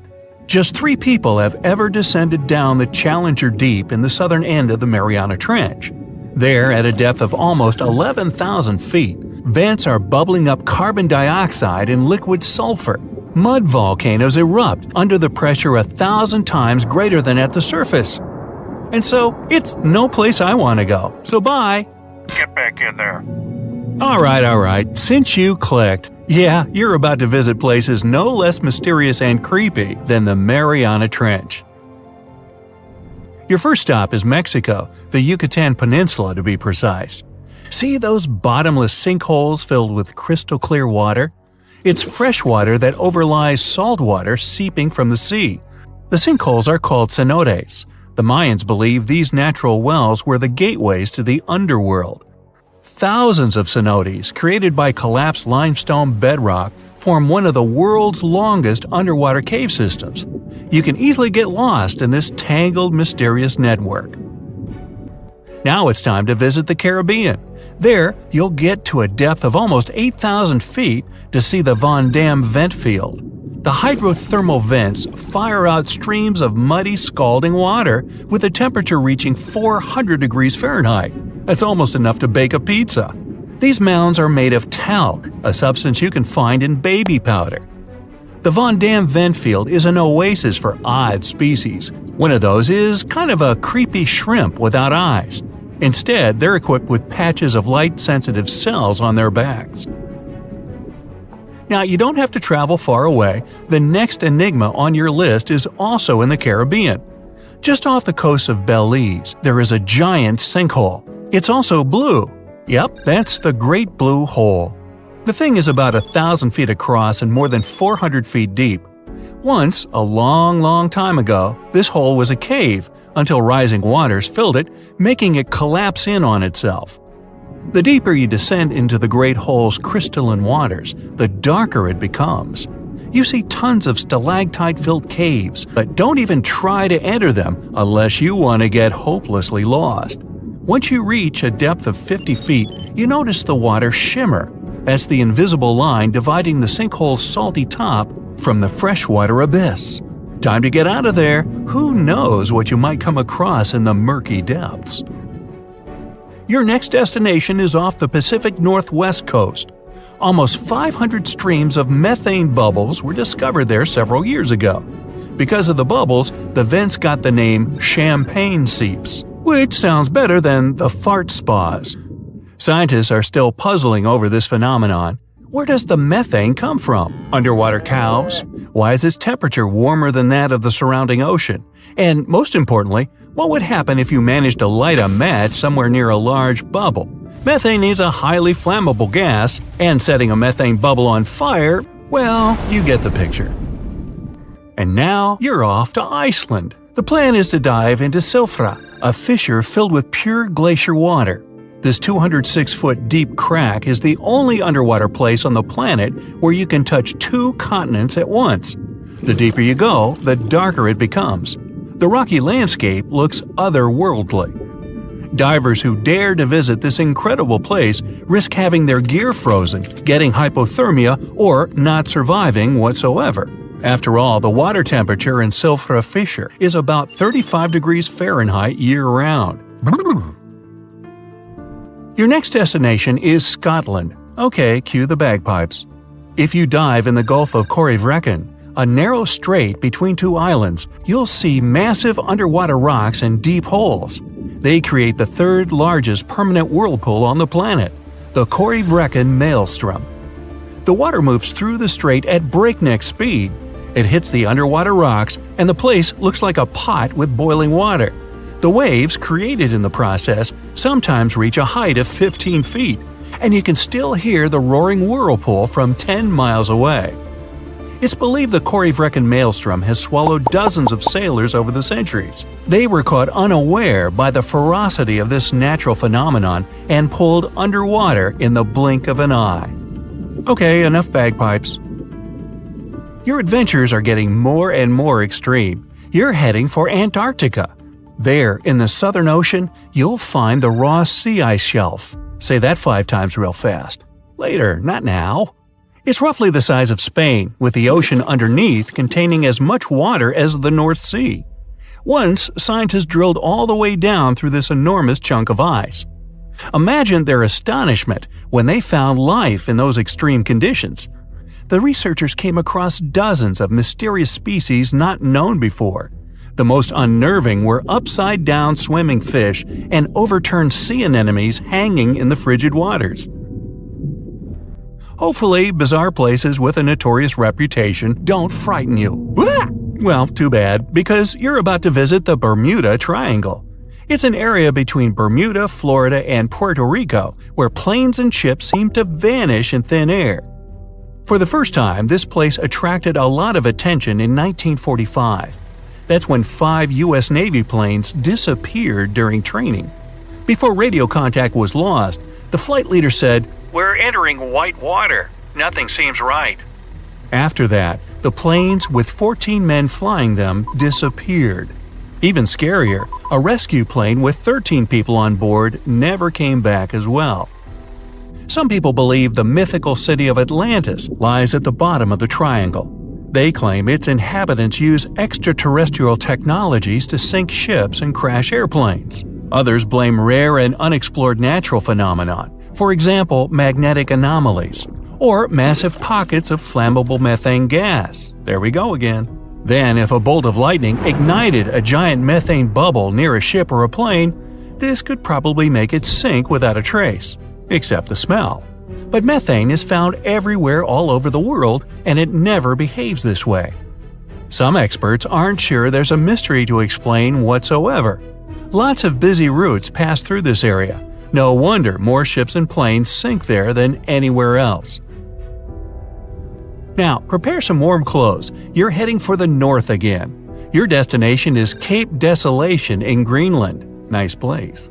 In 2012, Canadian researchers were sampling the water in that area, and their equipment came back to the surface with pieces of coral attached to it. That's how a cold water coral reef was stumbled across. These unique pinkish corals can easily go without sunlight and live in strong currents 3,000 feet below the surface. Another unique spot you can't miss lies between Greenland and Siberia. The Gakkel Ridge is the deepest and most remote portion of the global mid-ocean ridge system. In some places, it reaches the depth of more than 3 miles. It's only natural the darkest corners of this underwater world remain unexplored. Fascinating chemical reactions happening at the bottom of the ridge produce hot fluids rich in minerals. They spew, like freshmen at a rush party, from seafloor vents. And since these vents are isolated from the rest of the ocean, they're hot spots for bizarre creatures found nowhere else in the world. Your next stop is just off the coast of Cuba. Circular columns, paved floors, symmetrical stone structures. That's what the Cuban underwater city looks like. What happened there? Why was a large city abandoned at a depth of more than 2,000 feet? Lots of people believe those are the ruins of a long-forgotten civilization. But scientists have their doubts. They claim the lost city is nothing but a natural phenomenon that appeared about 5 million years ago. The disc and donut structures often appear around the areas of the seafloor where natural gases break free. Again with the gases. When you come to visit the Sargasso Sea in the middle of the North Atlantic Ocean, you won't find its shores. Instead, it's surrounded by powerful ocean currents. These are the same currents that turn the sea into a gigantic convention for dense brown seaweed. In the 19th century, a French ship was discovered in the Sargasso Sea. Its sails were set, but not a single crew member was on board. This mysterious disappearance made people believe the seaweed was carnivorous. The Sargasso Sea is indeed a weird place. It's always eerily calm and unnaturally warm, even though it's surrounded by the churning, freezing waters of the Atlantic Ocean. Could one of these bizarre places become a home to the largest marine predator ever, the Megalodon? The giant shark's teeth, some larger than an adult man's hand, have been found pretty much all over the world. But since these creatures preferred warm, shallow waters, they lived along the coastlines of all continents except Antarctica. In other words, it'd be a waste of time to search for the giant predator in the depths of the Mariana Trench, in Greenland, or in Mexican cenotes. But then, could it choose the waters of the Caribbean to hide from the hustle and bustle of the modern world? Don't get your hopes up.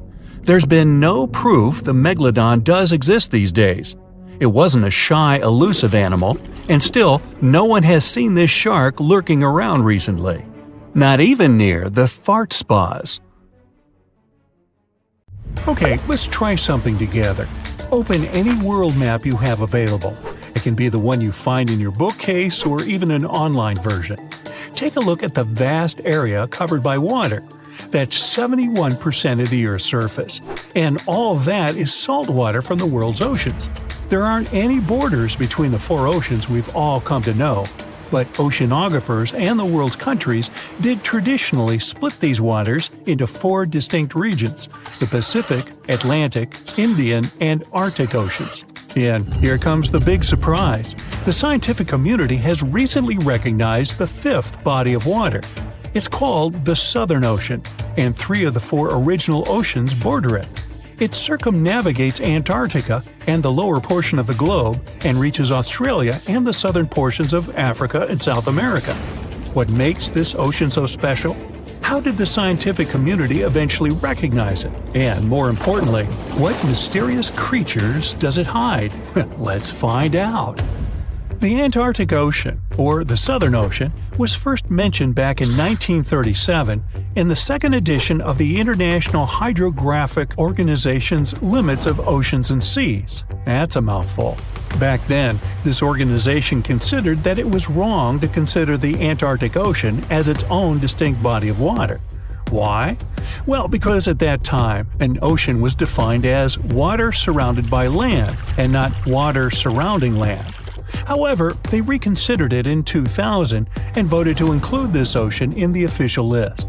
They also decided on the name Southern Ocean over the commonly used Antarctic Ocean. Finally, the organization concluded that the ocean should be considered as ending at the 60th parallel south latitude. But how old is this ocean? Well, many specialists believe it to have formed only 30 million years ago, which would make it the youngest of the world's oceans. It was created when Antarctica and South America moved away from each other during the early stages of our planet's development. This unique water current is a distinctive component of the Southern Ocean, as it helps keep the waters flowing around the icy continent. It's called the Antarctic Circumpolar Current, and it moves to the east with incredible speed. It's estimated that it moves an enormous amount of water per second. Some of the disputes regarding the Southern Ocean also have to do with this amazing current. Some specialists believe it separates the water of the Southern Ocean from the waters of the nearing Atlantic or Pacific. Only the rapid circulating water is considered the Southern Ocean. On the other hand, though, a handful of scientists say that the current actually makes the naming issue more complex by not limiting the waters to a specific geographic location. They believe that the waters in the current are different in terms of composition from waters in the northern oceans because they are way colder and have a lot more salt. Sailors don't really like this new body of water, mostly because of the frequent cyclone-like storms that it experiences. They happen because of the big temperature difference between the ice packs and the ocean waves. As a result, these storms are very difficult to surpass for any sailors that happen to encounter them. I mean, really, these are the strongest winds found anywhere on our planet. More so, the vessels going through this area must also be wary of the frequent icebergs that may pop up every now and then, and also of the low surface temperatures. Just to paint you a better picture, some of the icebergs found here can span over several hundred meters and can exist all year round, regardless of the season. The latitudes from 50 to 70 have even earned the nicknames of Furious 50s or the Shrieking 60s because of these intense year-round storms. Even the landscape is unique. They say the Southern Ocean has bluer glaciers, colder air, and more intimidating mountains than anywhere else in the world. Now, let's get to the mysterious creatures that call this place home, as thousands of species of wildlife live only here and nowhere else in the world. Let's start with the quirky sea pig, or one of the sea cucumbers as it's sometimes called. There are a lot of them in the waters off Antarctica. Why is it called that way, though? Because of its pink hue and round, bloated looks. On a closer look, it even appears to have a little tail and set of ears, just like a pig. They do help a lot with the quality of the waters here, filtering sand and sediment. Then there are the Hoff crabs that live on the floor of the Antarctic Sea. The Southern Ocean is a cold water environment, but crabs are more adapted to warmer waters. So, Hoff crabs gather around the warmth made by volcanic vents. They get the needed warmth and food here. You can find them in large piles, one on top of another, literally filling the space at the vent openings. Now, wonder how they got their unofficial name?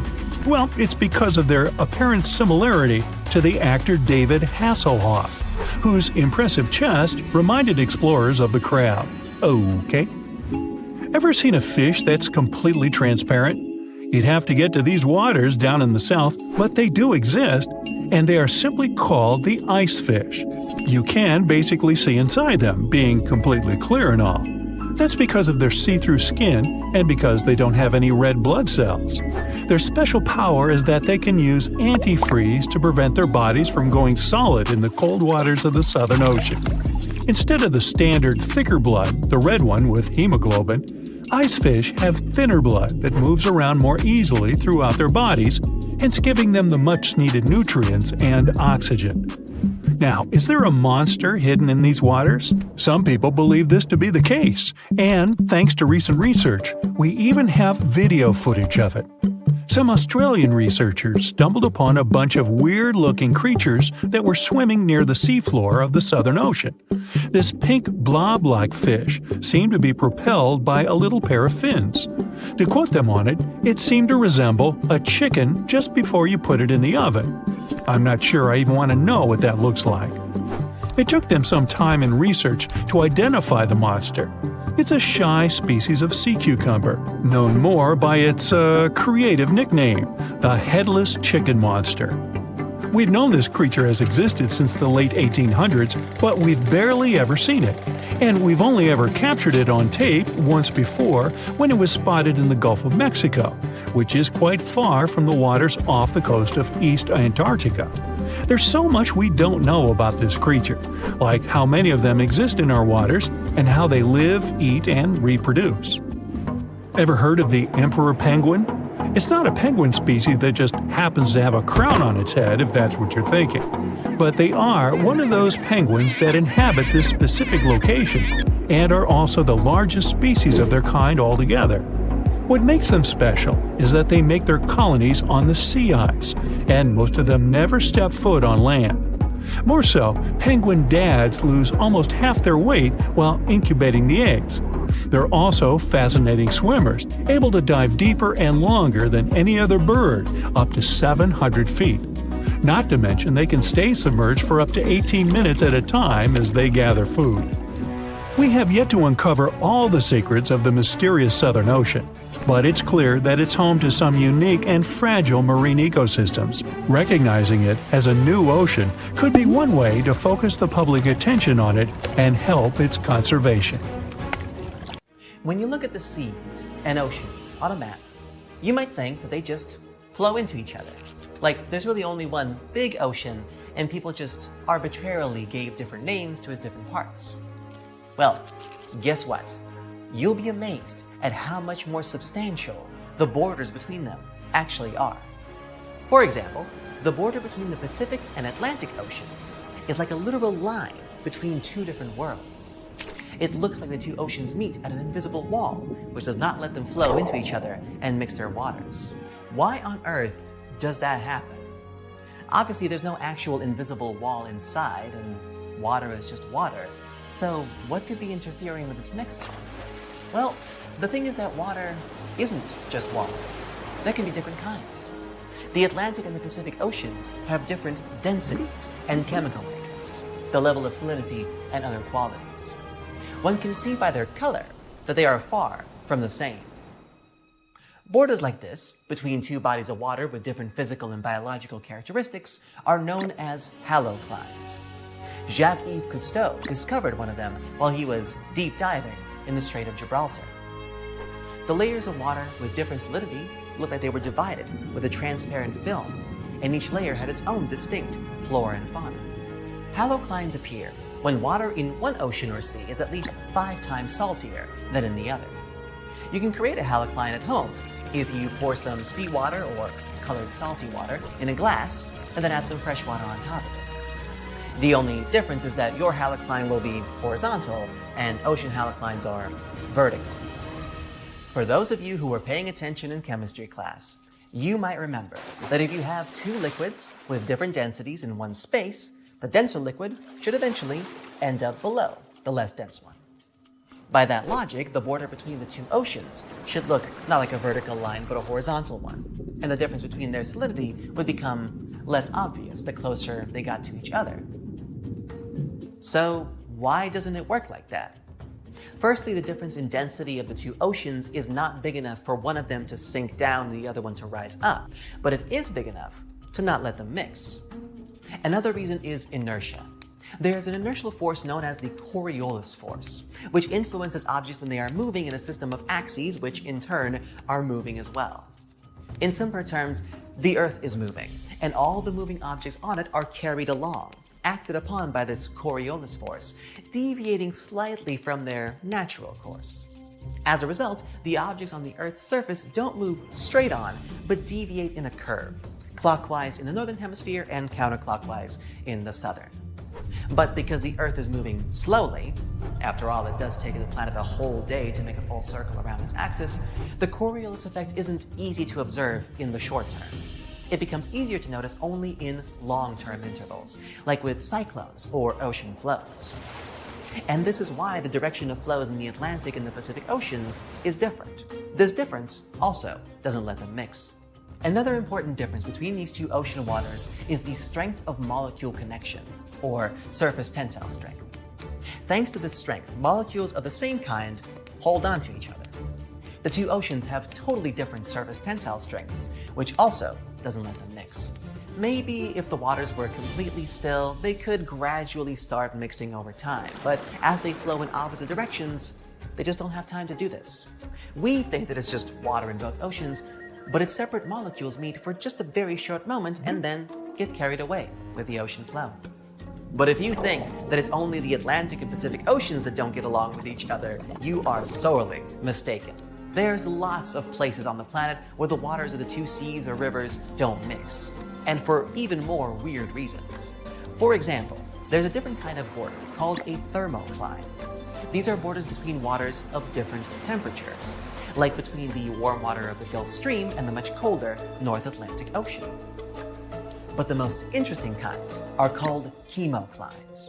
These are borders between waters having different microclimate and chemical makeup. The Sargasso Sea is the biggest and most widely known chemocline. It is a sea within the Atlantic Ocean, which has no shores, but is very obviously distinct. You can't not notice it. Let's now take a look at some other spectacular clines we have on planet Earth. And just as a heads up, I might mispronounce some of these names coming up, so please forgive me. First up, we have the North and Baltic Seas. These two seas meet near the Danish city of Skagen. The water in them doesn't mix because of different densities. Sometimes you can see the waves of the two seas clash into each other, making foam. Their waters do mix very, very gradually. That's why the Baltic Sea is slightly saline. If there had been no water coming to it from the North Sea, it would have just been a freshwater lake.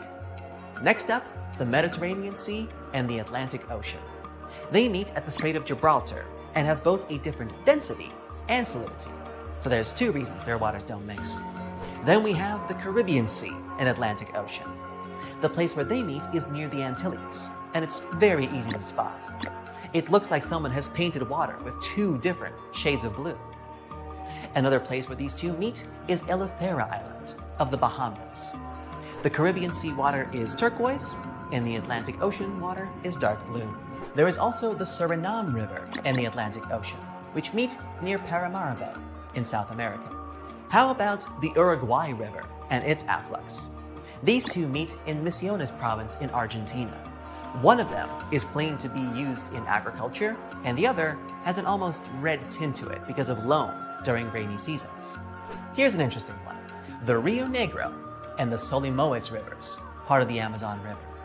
6 miles from Manaus in Brazil, the Rio Negro and Solimões rivers flow into each other, but don't mix for about 2.5 miles. The Rio Negro is dark and the Solimões is light. They have different temperatures and speeds of flow. Then there's the Moselle and Rhine rivers, which meet in Koblenz, Germany. The water in the Rhine is lighter than that of the Moselle. Okay, how about 3 different bodies? like the Ilz, Danube, and Inn rivers. The junction of these three rivers is in Passau, Germany. The Ilz is a small mountain river to the left, the Danube is in the middle, and the Inn is a light river to the right. The Inn is wider than the Danube here, but is still its afflux. Take a look at the Alaknanda and Bhagirathi rivers, which meet in India. Alaknanda is dark and Bhagirathi is light. I really hope I got those right. The Irtysh and Ulba rivers flow into each other in Kazakhstan, near the city whose name is Ust-Kamenogorsk. The Irtysh has clean water, and the Ulba's water is cloudy. Moving further east, the Jialing and Yangtze rivers meet in Chongqing, China. I really hope that's close at least. The Jialing is clean and the Yangtze is brown. The Irtysh River actually has another intersection with the Om River. These two rivers flow into each other in Omsk, Russia. Here, the Irtysh is cloudy and the Om is pure and transparent. Speaking of Russia, the Chuya and Katun rivers meet in the Altai Republic. The water of the Chuya has an unusual cloudy white color here and looks dense and thick. The Katun, by contrast, is clean and turquoise. Flowing into each other, they form a single two-colored stream that does not mix for some time. On the other side of the globe, we have the Green and Colorado rivers. The place of their junction is National Park Canyonlands in Utah, USA. The Colorado River is brown and the Green is, well, green. The corridors of these rivers go through rocks with different chemical makeup. That's why they have such a big contrast of colors. Last, but not least, we have the Rhone and Arve rivers. They flow into each other in Geneva, Switzerland. The Rhone is a pure river that flows out from the lakes of Geneva, while the Arve is cloudy and gets its water from the glaciers of the Chamonix Valley. This is by no means an exhaustive list of all the strange climes on our beautiful planet, but as you can see, it happens a lot more often than you think. These are the kinds of environmental oddities that can really teach you about the way the natural world works. If you're curious enough, of course. Thanks for watching. Oh, and let me know how well I did with the pronunciations. Constructive feedback is always helpful. A wanderer walking through a desert feels the scorching sun like never before. You can see him from afar thanks to his shining clothes. His long hoodie is covered with foil. It reflects sunlight and protects him from heat. The ground is so hot that shoe soles can melt on it. That's why the wanderer's boots are covered with heat-resistant material.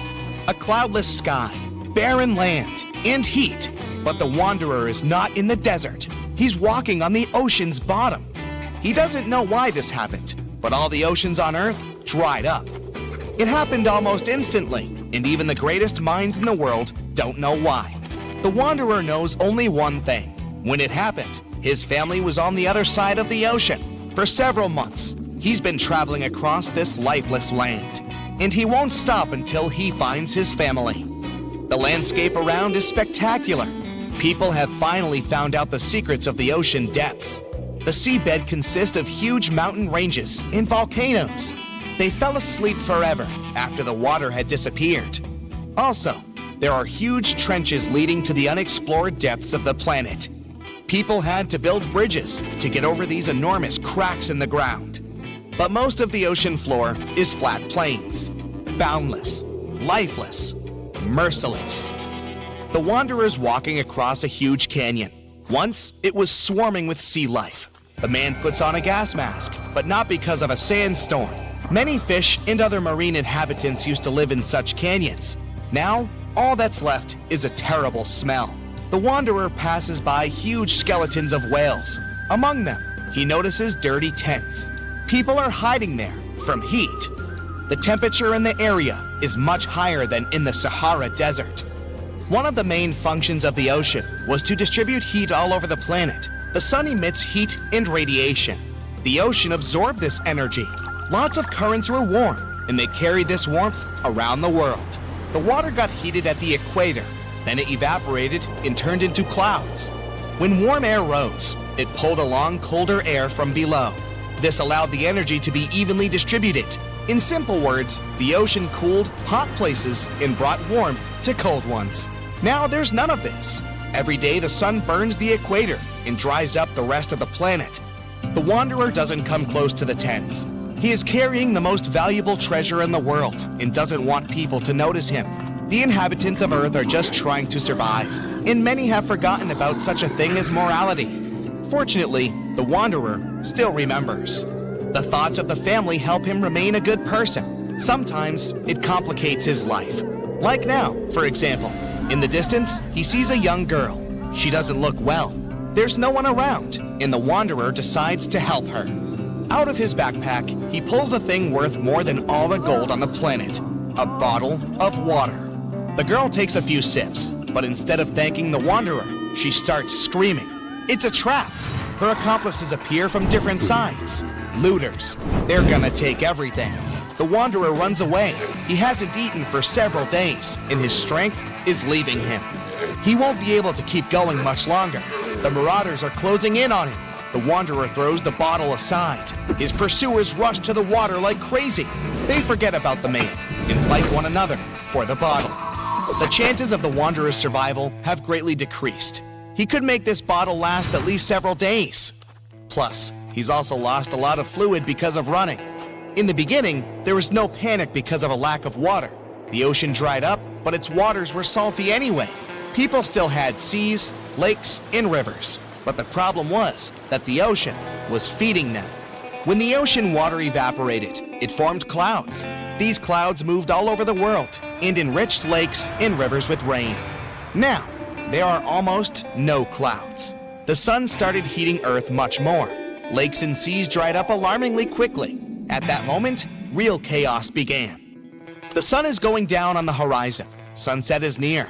It's not so hot anymore. The exhausted wanderer continues walking. In the distance, he notices something that makes him stop, take out a small shovel, and start digging quickly. There's no shelter around, just a flat plain. The wanderer speeds up, otherwise it might be too late. The pit is finally ready. The man jumps down and covers his head with a cloak. A few seconds later, a strong ash storm passes through the entire plain. The smallest particles of ash can penetrate through clothes and get into the lungs. The wind is so strong that it can knock anyone down.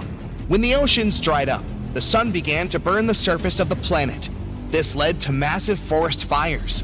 The flames destroyed almost all the trees. Huge clouds of carbon dioxide and ash formed.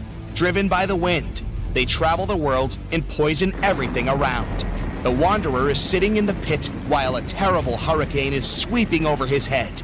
He thinks of his family and slowly falls asleep. Cold wakes him up. Frosty air chills him to the bone. So it's night now. The wanderer climbs out of the pit and finds himself under bright stars. As soon as the water dried up, almost all clouds disappeared. Factories stopped working. Cars no longer emitted carbon dioxide. Thanks to this, comets and the most distant stars can be seen in the sky. The wanderer has seen them 1,000 times, but he's still not used to the breathtaking picture. It's like he's looking at the sky through a telescope. An icy gust of wind brings the wanderer back to reality. He won't survive the night if he doesn't find a warmer place. Before, nights were warmer thanks to the energy of the ocean. Now, as soon as the sun goes down, temperatures drop dramatically. The wanderer needs to move to stay warm. He starts walking faster. Soon, he notices some lights in the distance. It's probably other looters. The wanderer goes deeper into the valley. Stars and the moon illuminate his way. Unfortunately, he is running out of energy. He pulls a protein bar out of his pocket, but he needs at least a bit of water to eat it. To digest food, your body needs liquid. If the wanderer eats the bar, he'll only get thirstier. He can't walk and falls to the ground. He checks his pockets and finds a small kerosene tablet. He lights it using a matchstick. A tiny flame protects him from cold. To distract himself from thirst, the wanderer takes out an old MP3 player. He charged it during the day using the solar panels on his backpack. The man puts on headphones. Classical music calms him down. He lies on the ground next to the burning tablet. He needs to gain strength to continue his journey tomorrow. It's morning. In an hour, the sun will start burning the ground again. It's crucial to find water while he still has some time left. The wanderer inspects the territory and notices a spot where the ground is darker. In his previous life, the wanderer worked as a surveyor. He takes a few steps and touches the ground. It feels cool. There's an underground spring here. He begins to dig. The ground is getting wet. Water starts seeping out of the soil. The wanderer fills his empty bottles. Things don't look that bad anymore. It's getting a bit more difficult to breathe with each new day. In the past, phytoplankton and algae produced up to 70% of all the oxygen on the planet, but not anymore. Several days have passed. The wanderer runs out of water and food again. Fortunately, not for long. He's now walking among huge sunken ships. He sees modern aircraft carriers, liners, and even ancient pirate boats. In the distance, he spots huge mountains. The tops of these rocks are what used to be called the shore. The ocean floor is ending. The thoughts about reuniting with his family give him more strength. The man reaches the top and finds himself in the middle of a ruined city. It's empty. Where have all the people gone? Where is my family now? The wanderer asks himself. The man walks through the abandoned streets and meets an old man. He says that almost all the people who used to live here left the city and went to Antarctica. The wanderer has a new goal. He's going to get to the icy mainland no matter what. He will find his family.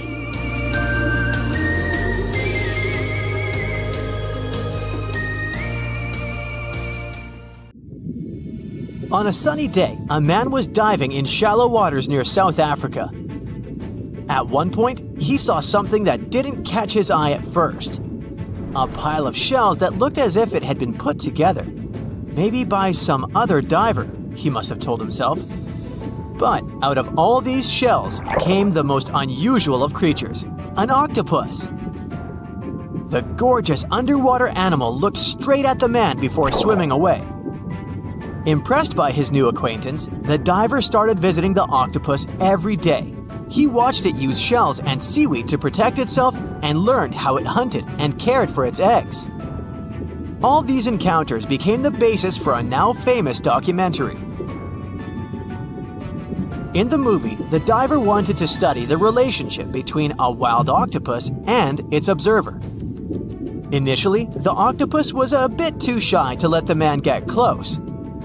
But over time, it began to trust him and even explored his body. At one point, the octopus even rested on the diver's chest. The man soon began to look at the underwater creature as his octopus friend. Sure, the documentary did make it look like a true friendship, but that was most likely because of all the close-ups and eerie music. But you can't really know what the octopus is thinking. Maybe what looks like tenderness is just curiosity or confusion. Maybe an apparent hug is really just a defense mechanism. Some people may love octopuses, but can they really be friends with a human? Until they learn to talk, I guess we'll never know. That doesn't make an octopus less of an interesting creature, though. Apart from those quirky sets of tentacles, obviously, octopuses have another characteristic that sets them apart from other sea creatures. A recent study that involved studying the footage of octopuses living underwater shows that they sometimes develop this unusual behavior. They seem to throw things at each other on purpose. It can be anything from dirt from the bottom of the sea to shells or rocks. Octopuses are known to be solitary creatures, so when something or someone, like an underwater camera person, gets too close to them, they might lash out. Just as we have yet to discover the limits of our galaxies and constellations, we know very little about the bottom of the sea. It's one of the reasons why we find it so hard to explain the behavior of some underwater creatures.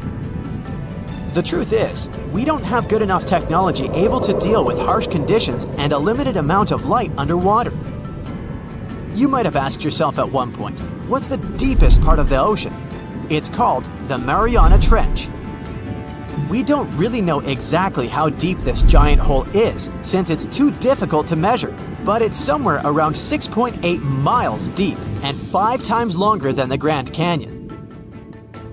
This massive underwater trench was first studied back in 1875 with the help of a weighted rope. Back in 2012, a Canadian film director reached the bottom of the trench in a submersible vessel called the Deep Sea Challenger.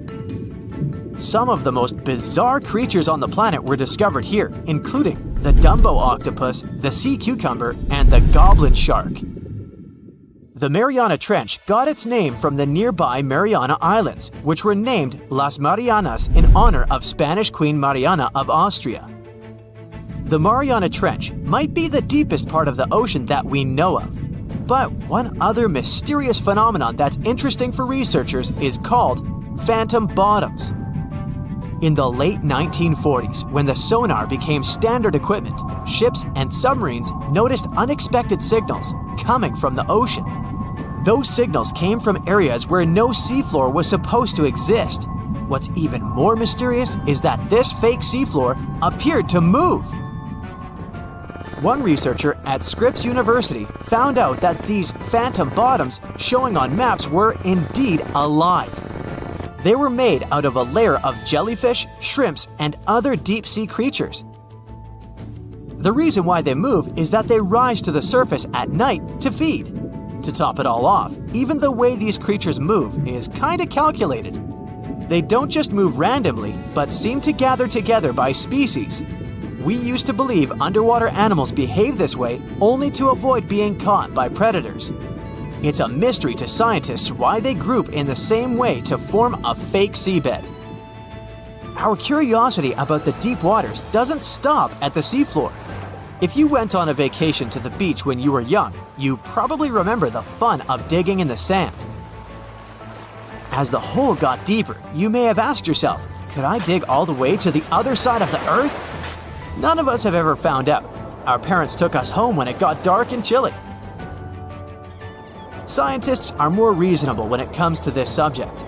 For starters, they know the best place to start digging would be underwater, since those regions are already deeper than what we can find on land. They also do not have the ambition to drill a tunnel through Earth. It's not even possible.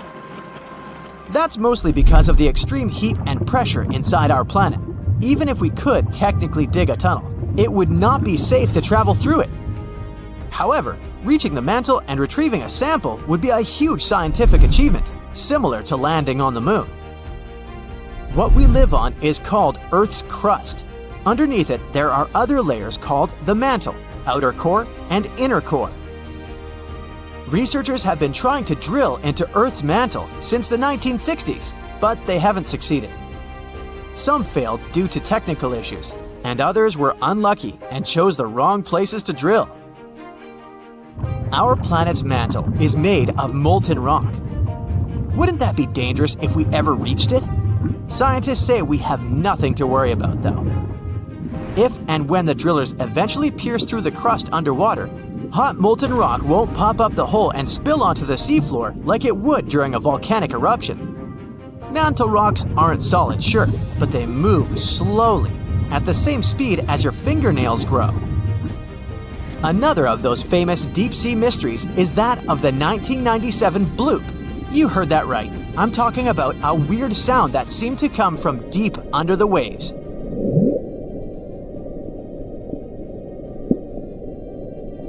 People heard it in the South Pacific. No one had ever recounted a sound like that before. Some thought it must have been emitted by a strange creature living deep in the ocean. It didn't help that the noise came from a location mentioned in a story by famous writer H.P. Lovecraft.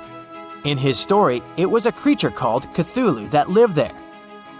In the novel, the author described it as a large, human-like monster with tentacles on its face and wings on its back. For many years, people tried to figure out where the noise came from. It wasn't until 2005 that they concluded it was from icebergs breaking off of glaciers. Some people still don't believe that this explanation truly makes sense and are searching for a different reason for the bloop. If creatures living outside of our planet ever decided to come to visit, you wouldn't expect them to go straight to the bottom of the sea, right? Well, some people claim there's a sort of spaceship on the ocean floor, discovered in 2011. It's basically an oval-shaped object located on the bottom of the Baltic Sea. In 2012, a team of divers explored the anomaly and found what appeared to be a staircase and other structures on its surface. This only added to the belief that the large object had been made by someone and wasn't just a natural phenomenon. Even more bizarre, close to the unidentified anomaly, the explorers' electrical equipment, like sonar instruments and satellite phones, started to malfunction. Some scientists believe it just to be a glacial deposit or some other natural formation, but they still don't know for sure what it is. You know how they say it's better to just hand over your wallet if you run into a mugger? Instead of surrendering their wallets, sea cucumbers choose to spit out some of their insides to fend off predators like crabs and fish. It's a natural defense mechanism for them, and they quickly grow those organs back in just a few days, thanks to special cells inside their bodies. It's not the only weird thing sea cucumbers do. They can actually breathe through their rear end. They have this thing called a respiratory tree that connects to their backside and sits right next to their intestines. So when they suck in water from their behind, it goes into that respiratory tree, letting them absorb oxygen directly into their fluids. Plus, sea cucumbers are the janitors of the ocean. They munch on whatever gets stuck in the sand on the ocean floor. Once they've eaten, they manage to clean out the sand, leaving it nice and tidy after they do their business. As for the clean sand, the stunning white sand beaches in Hawaii are actually a product of parrotfish number 2. These fish munch on algae from rocks and dead corals, and while they're chomping away, they also grind up the leftover bits of coral in their bellies. When they're done, they move their bowels, and voila! It all comes out as beautiful sand. Not only do they play a vital role in keeping the coral reef ecosystem healthy, but they can churn out hundreds of pounds of this white sand every year. Marine animals are seriously impressive when it comes to holding their breath. Just look at sperm whales and elephant seals. They can stay underwater for a mind-blowing 2 hours. Then there's a Cuvier's beaked whale, which holds the crazy record at almost 4 hours underwater. When you compare that to the human record of 24 minutes and 37 seconds held by pro diver Budimir Shobat, it seems pretty insignificant. But what's the marine animal's secret that helps them excel humans this much? Unlike us, these sea creatures have a ton of hemoglobin and myoglobin in their blood and muscles, allowing them to store way more oxygen. When their oxygen runs low, myoglobin steps up and releases even more. Plus, they can tolerate higher levels of CO2, so they don't feel the need to breathe as quickly. There's even a study that found their myoglobin molecules have a unique charge that keeps them from sticking together, which boosts oxygen storage. And on top of all that, they can slow down their heart rate and restrict blood flow to hang out underwater even longer. Rumor has it that about 540 million years ago, a meteor loaded with frozen octopus eggs smashed into Earth. Sounds like a delirium, but some scientists are entertaining a very questionable idea that octopuses and their cephalopod buddies, like squids and cuttlefish, might actually have some extraterrestrial origins. The thing is, cephalopods have extraordinary DNA that doesn't look like any other DNA on our planet. They've got around 33,000 protein-coding genes in their genome, which is way more than what we humans have. A recent study suggests that their evolutionary story shows some odd traits that might hint at a connection to space, like they could be from some super far-off past, or even the future. The researchers went as far as to claim that modern octopuses could be the descendants of these frozen creatures that hitched a ride on comets and splashed down in our oceans. And why octopuses? Well, they really stand out in the animal kingdom. They can use different tools to build their own houses, and they can even solve everyday problems independently of their brain, as 2/3 of an octopus's neurons are in its arms. These traits seem to have just appeared out of nowhere during evolution. They even tossed around another quirky theory. What if an extraterrestrial virus crashed into early squid populations and gave them a crazy boost in evolution, turning them into the octopuses we know today? Anyways, these are just fun speculations without any hard proof. Now, this funky object is an animal, not a rock. It's called sand dollar. Just look at the shape of its shell. Once sand dollars are exposed to the sun, their shells lose their soft, spiny covering and become bleached white. Back in the day, beachcombers thought these shells looked a lot like big silver coins, kind of like the old Spanish dollar that was about the same size. But if you prefer, you can call them sand cakes instead. These quirky creatures have tiny spines on their surface, and they glide along the ocean floor. They use small tube feet that line the grooves on their underside to grab bits of food like plankton and algae, which they then send to their mouths. Inside, they have 5 triangular teeth that help them munch on their meals. In some Georgia folklore, sand dollars are said to represent coins lost by mermaids. Sand dollars have a unique talent for cloning themselves. They can do this for a bunch of reasons, like when a predator comes around. Some species of sand dollar larvae can actually split in half as a defense mechanism. It takes about 24 hours for them to clone themselves, and the new larvae end up being about 2/3 smaller than the original, which helps them hide from danger. Wait, is that a giant sea hot dog racing through the ocean? Sorta. Some scientists have joked that sperm whales seriously resemble enormous hot dogs. These massive creatures can take quick naps, standing up for about 10 to 15 minutes. They only sleep about 7% of the time, mostly between 6 p.m. and midnight. Sperm whales also have a cool ability to retract and extend their eyes, thanks to a thick retractor muscle around them, but they can't actually roll their eyes in their sockets. Plus, they have the most asymmetrical skull of any mammal out there. Oh, and let's not forget, they have the largest brain of any living creature, weighing in at over 9 pounds. Unlike us humans, if dolphins went into full-on snooze, they'd stop breathing and could drown. So they figured out a genius solution. They let only one side of their brain sleep at a time. This means one half stays awake to keep them breathing and watching out for any potential threats. When they snooze, they only close one eye. If their right brain is resting, their left eye is shut, and vice versa. This unique sleep style is called unihemispheric sleep, and it lets them recharge without ever fully losing awareness. On top of that, dolphins might be using corals and sponges like their own little pharmacies. Scientists have seen them rubbing their bodies against specific types of coral and sponges, suggesting they might be treating skin issues. They've even spotted dolphins lining up to take turns at these spots, using corals like Gorgonian coral Rumphella aggregata, leather coral, and some sponges.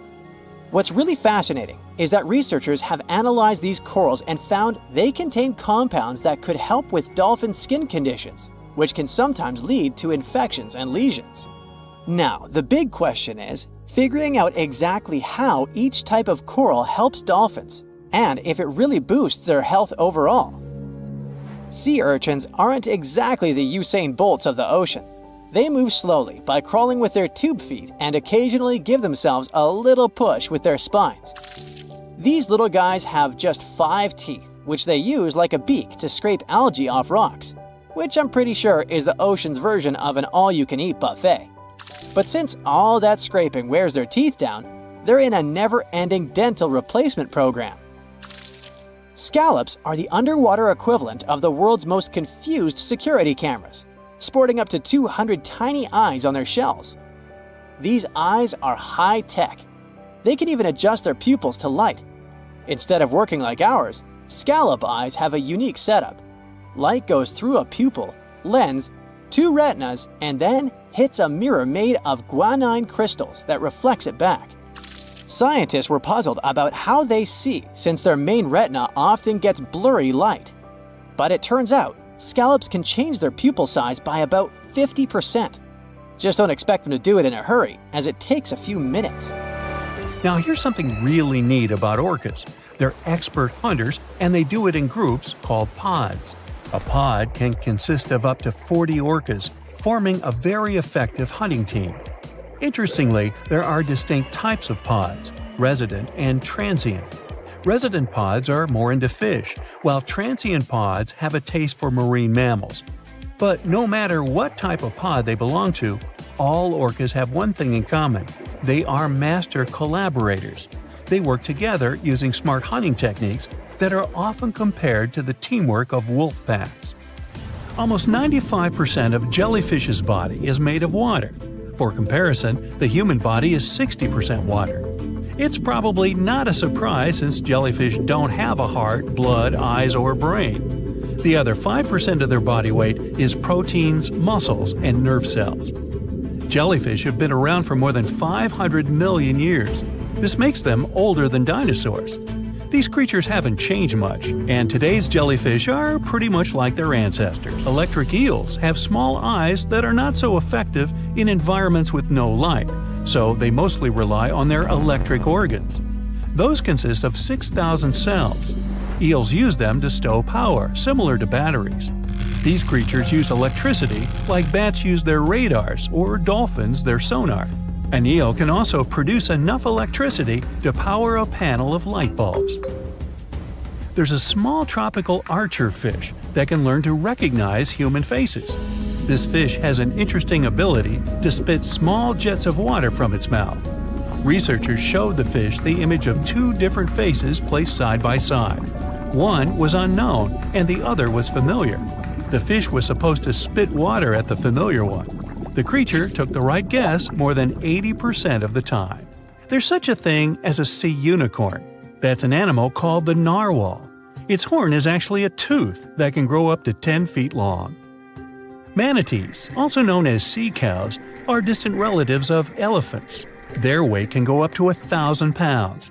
These creatures are vegetarian and need to eat around 10% of their total weight on a daily basis. That's lots of sea salad. In some cases, manatees share space with alligators, but they get along pretty well. You can even find a photo from Florida where an alligator rides a manatee's back. Frogfish have special fins that help these creatures walk along the sand. They're very useful in shallow waters. A ghost pipefish is hard to see, but once you spot it, you're bound to get really surprised. Its head makes up over 40% of its body. Crabs don't feel like wasting time on such formalities as putting foods in their mouth. That's why they taste it with their feet, which is where their taste buds are. Marine iguanas are the only lizards on our planet that like spending time in the ocean, even though they mainly live on land. They're herbivores that feed in shallow waters and swim like snakes. Iguanas use their long claws to hold on to the bottom when they need to graze. Green turtles can cross over 1,400 miles when migrating. They try to find the perfect spot to lay their eggs. Penguins sort of fly when they're underwater, reaching a speed of 25 miles per hour. More than 5 million years ago, I've heard, I wasn't around then, deep-sea worms and humans had a common ancestor. So we still share 70% of our genes with these creatures, and with sea stars, squid, and octopuses. Now, octopuses are in fact incredibly old. The oldest known fossil belongs to an animal that lived almost 300 million years ago. FYI, this is before our dinosaur buddies roamed the Earth. Wait, there's more! Octopus arms have a mind of their own. That's because 2/3 of their neurons lie in their arms, not in their heads. This means that their arms can problem solve how to open a shellfish, while their owner is worried about other stuff entirely. Talk about ninja-level multitasking.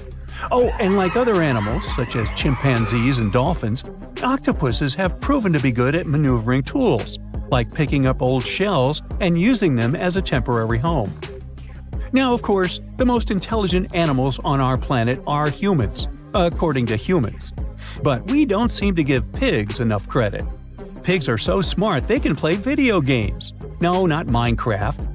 But in a recent academic study, scientists had 4 pigs play a joystick game. They had to manipulate the stick so that the moving ball would hit the wall and then they would get a treat. All 4 pigs did great in the test, which was surprising even to the scientists. Now, pigeons also aced an impressive test. They were trained to differentiate a Picasso painting from a Monet one, which they had no trouble learning. Then they were able to apply this knowledge, identifying works of art they had not previously seen, meaning they really understood the difference between each painter. Poor things are always seen as a nuisance.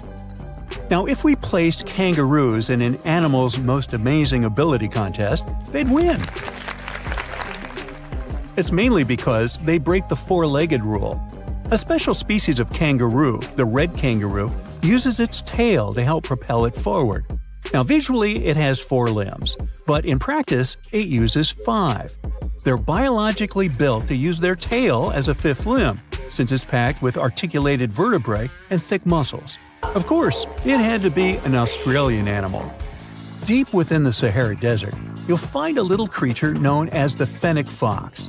This huge-eared animal adapted perfectly to survive in its hostile environment. The huge ears help them to dissipate the unbearable heat of the desert, as well as help them to hunt for underground prey. Now meet this guy. Unlike what its name might suggest, the red panda is closer to a raccoon than it is to a giant panda. You'll find a lot of these cat-sized creatures in the Himalayan region, hopping from tree to tree and bundled together trying to keep warm in the harsh weather.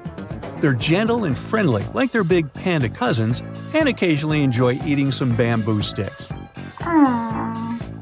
And then there are bees. Compared to humans, bees' brains are the size of pinheads, yet they are capable of astounding things. Let's say a bee is running low on energy after a long search flight. This bee desperately needs a drop of honey in order to continue flying, but smartly enough, she doesn't need to go back to the hive to recharge. She can ask a fellow beehive mate for a drop of honey directly from this other bee's stomach and continue flying. This type of decentralized system allows them to build highly effective societies, one that bees don't need to push to the queues in front of the honey cells, for example. Every year in the winter, great white sharks that live along the California coastline disappear. It feels as if they take a vacation for 30 to 40 days. The animals go to a point halfway between Hawaii and Mexico. They might do it to get some food, relax, or hang out with their buddies from other areas. The spot is now called the Whale Shark Cafe. Some types of sharks, like makos, whale sharks, or white sharks, breathe in a very specific way. It requires them to swim all the time. They also need to move quickly and with their mouth open. This way, the oxygen can enter and reach their gills. Sea sponges are some of the most primitive animals. They're immobile, don't have a mouth, eyes, bones, brain, heart, lungs, or any other organ whatsoever, and still, they're alive. There's such a thing as a sea unicorn. That's an animal called the narwhal. Its horn is actually a tooth that can grow up to 10 feet long. Manatees, also known as sea cows, are distant relatives of elephants. Their weight can go up to 1,000 pounds. These creatures are vegetarian and need to eat around 10% of their total weight on a daily basis. That's lots of sea salad. In some cases, manatees share space with alligators, but they get along pretty well. You can even find a photo from Florida where an alligator rides a manatee's back. Frogfish have special fins that help these creatures walk along the sand. They're very useful in shallow waters. A ghost pipefish is hard to see, but once you spot it, you're bound to get really surprised. Its head makes up over 40% of its body. Crabs don't feel like wasting time on such formalities as putting foods in their mouth. That's why they taste it with their feet, which is where their taste buds are. Marine iguanas are the only lizards on our planet that like spending time in the ocean, even though they mainly live on land. They're herbivores that feed in shallow waters and swim like snakes. There's something known as the orange cat behavior, and apparently it's not just a meme. So far, scientists have been able to understand that coat color is connected to a feline's gender. And since orange is an X chromosome, orange cats are usually males, like Garfield. The so-called orange cat behavior describes ginger cats as agents of chaos. Again, pretty much like Garfield.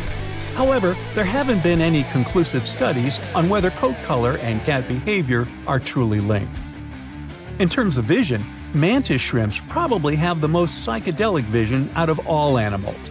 These funny-looking creatures have a whopping 16 varieties of photoreceptors, with 5 of them reserved for the ultraviolet or UV spectrum.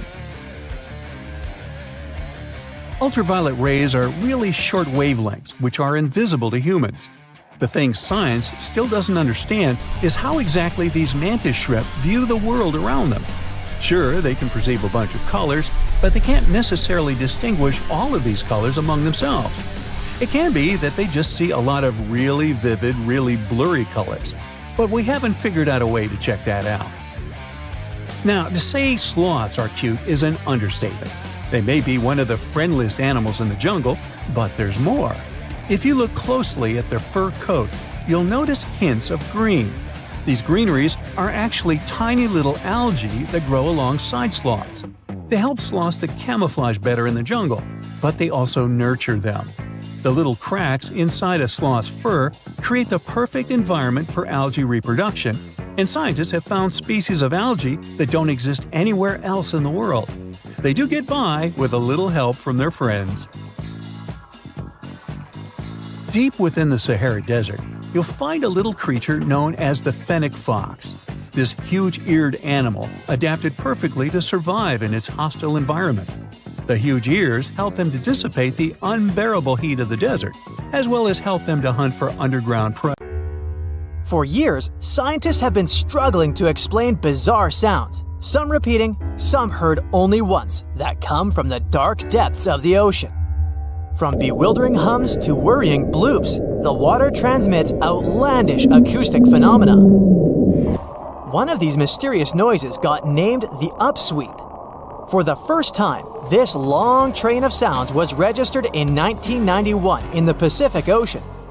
One of the most unusual things about this signal is that it keeps changing, as if trying to confuse researchers even more. Like some unearthly howl, it varies from high to low frequencies and then back again, and you can hear it better in the spring and fall than in the winter and summer. Why the upsweep? It's simple. The sound travels from the bottom of the ocean towards its surface, as if sweeping up. Scientists do have a theory explaining this phenomenon: the activity of undersea volcanoes. Hot lava pouring into ice-cold ocean water could theoretically create such noises, but there's no proof found yet. Plus, the sound has been declining since 1991, even though it can still be detected.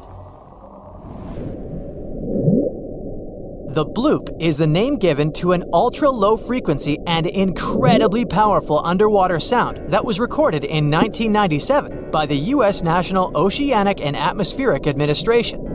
The bloop continued for approximately 1 minute. Having started from a low rumble, it gradually rose in frequency. It also kinda mimicked the noise created by marine animals, but its volume was so great that no living creature known to science could have made it. When the bloop occurred, underwater microphones managed to record it from a distance of 3,000 miles away. Rumor has it that the noise might have something to do with the fictional half-octopus monster Cthulhu, or some other colossal deep-water creature. But if you don't believe in monsters, science has another explanation: iceberg fracturing. The thing is that ice quakes recorded in the Scotia Sea resemble the mysterious bloop a bit too much for it to be a coincidence. The whistle resembles this annoying sound when a kettle of boiling water is telling you it's time to make a cup of tea. But even though it may not be as blood-curdling as some other bizarre ocean sounds, it doesn't make it any less mysterious. Plus, the whistle is very elusive. In 1997, only one underwater microphone was able to pick it up, and therefore, researchers didn't manage to pinpoint the source of the noise. The most likely cause of the sound is an eruption of one of the submarine volcanoes. Have you ever heard of Julia? No, not your neighbor. I'm talking about this otherworldly sound. Listen to it. It was recorded in 1999 by the U.S. National Oceanic and Atmospheric Administration. The source of the sound was most likely a large iceberg that ran aground somewhere in Antarctica. The sound was so loud that it was heard over a huge territory, and its duration was about 2 minutes and 43 seconds. Slow down. That's the name given to a sound recorded in 1997 in the equatorial Pacific Ocean.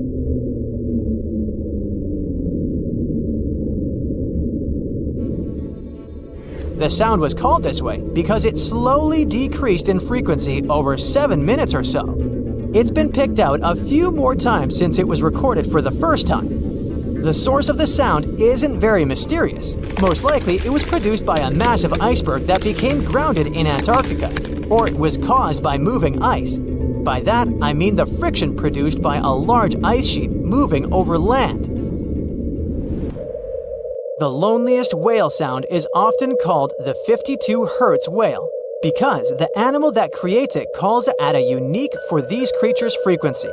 When you listen to this sound, it sounds like a low bass note. At the same time, it's much higher than the normal frequency of the whale call, which rings between 10 and 40 Hz. Interestingly, scientists have been listening to the world's loneliest whale for decades, but haven't managed to figure out its precise location. Nobody knows whether the mammal is male or female, what species it is, or if the animal is still alive. After all, for the last time, its call was recorded in 2004. Earth-shaking booming sounds have been reverberating off some parts of North Carolina for more than 150 years. Called Seneca guns, they're most often heard near the coast.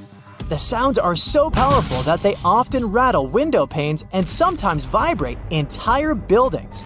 They can last from 1 to almost 10 seconds. Even though scientists haven't cracked this mystery yet, there are some theories. They range from earthquakes to severe distant storms and quarry blasts. But even though the ground trembles every time the phenomenon occurs, no seismic activity coincides with these events. So far, scientists have come to the conclusion that the mysterious sounds happen in the atmosphere, not on or under the surface of our planet. If this theory is true, bolides might be the answer.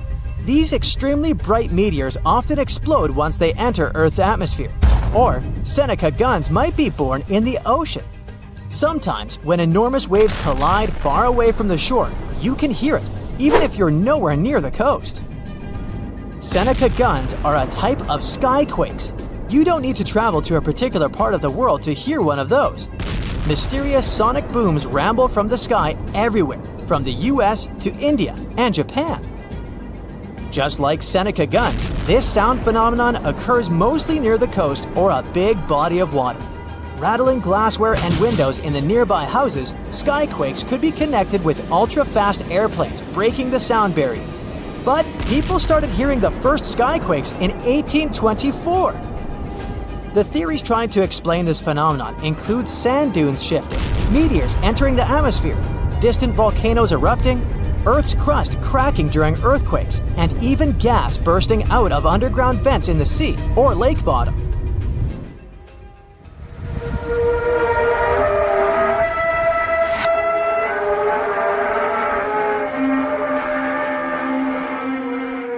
In different countries all over the world, people get paralyzed with fear after hearing otherworldly trumpet sounds that seem to be coming from the sky. The inhabitants of the US, Canada, Australia, Germany, and the Philippines have already heard this hair-raising noise since it was first recorded in 2008.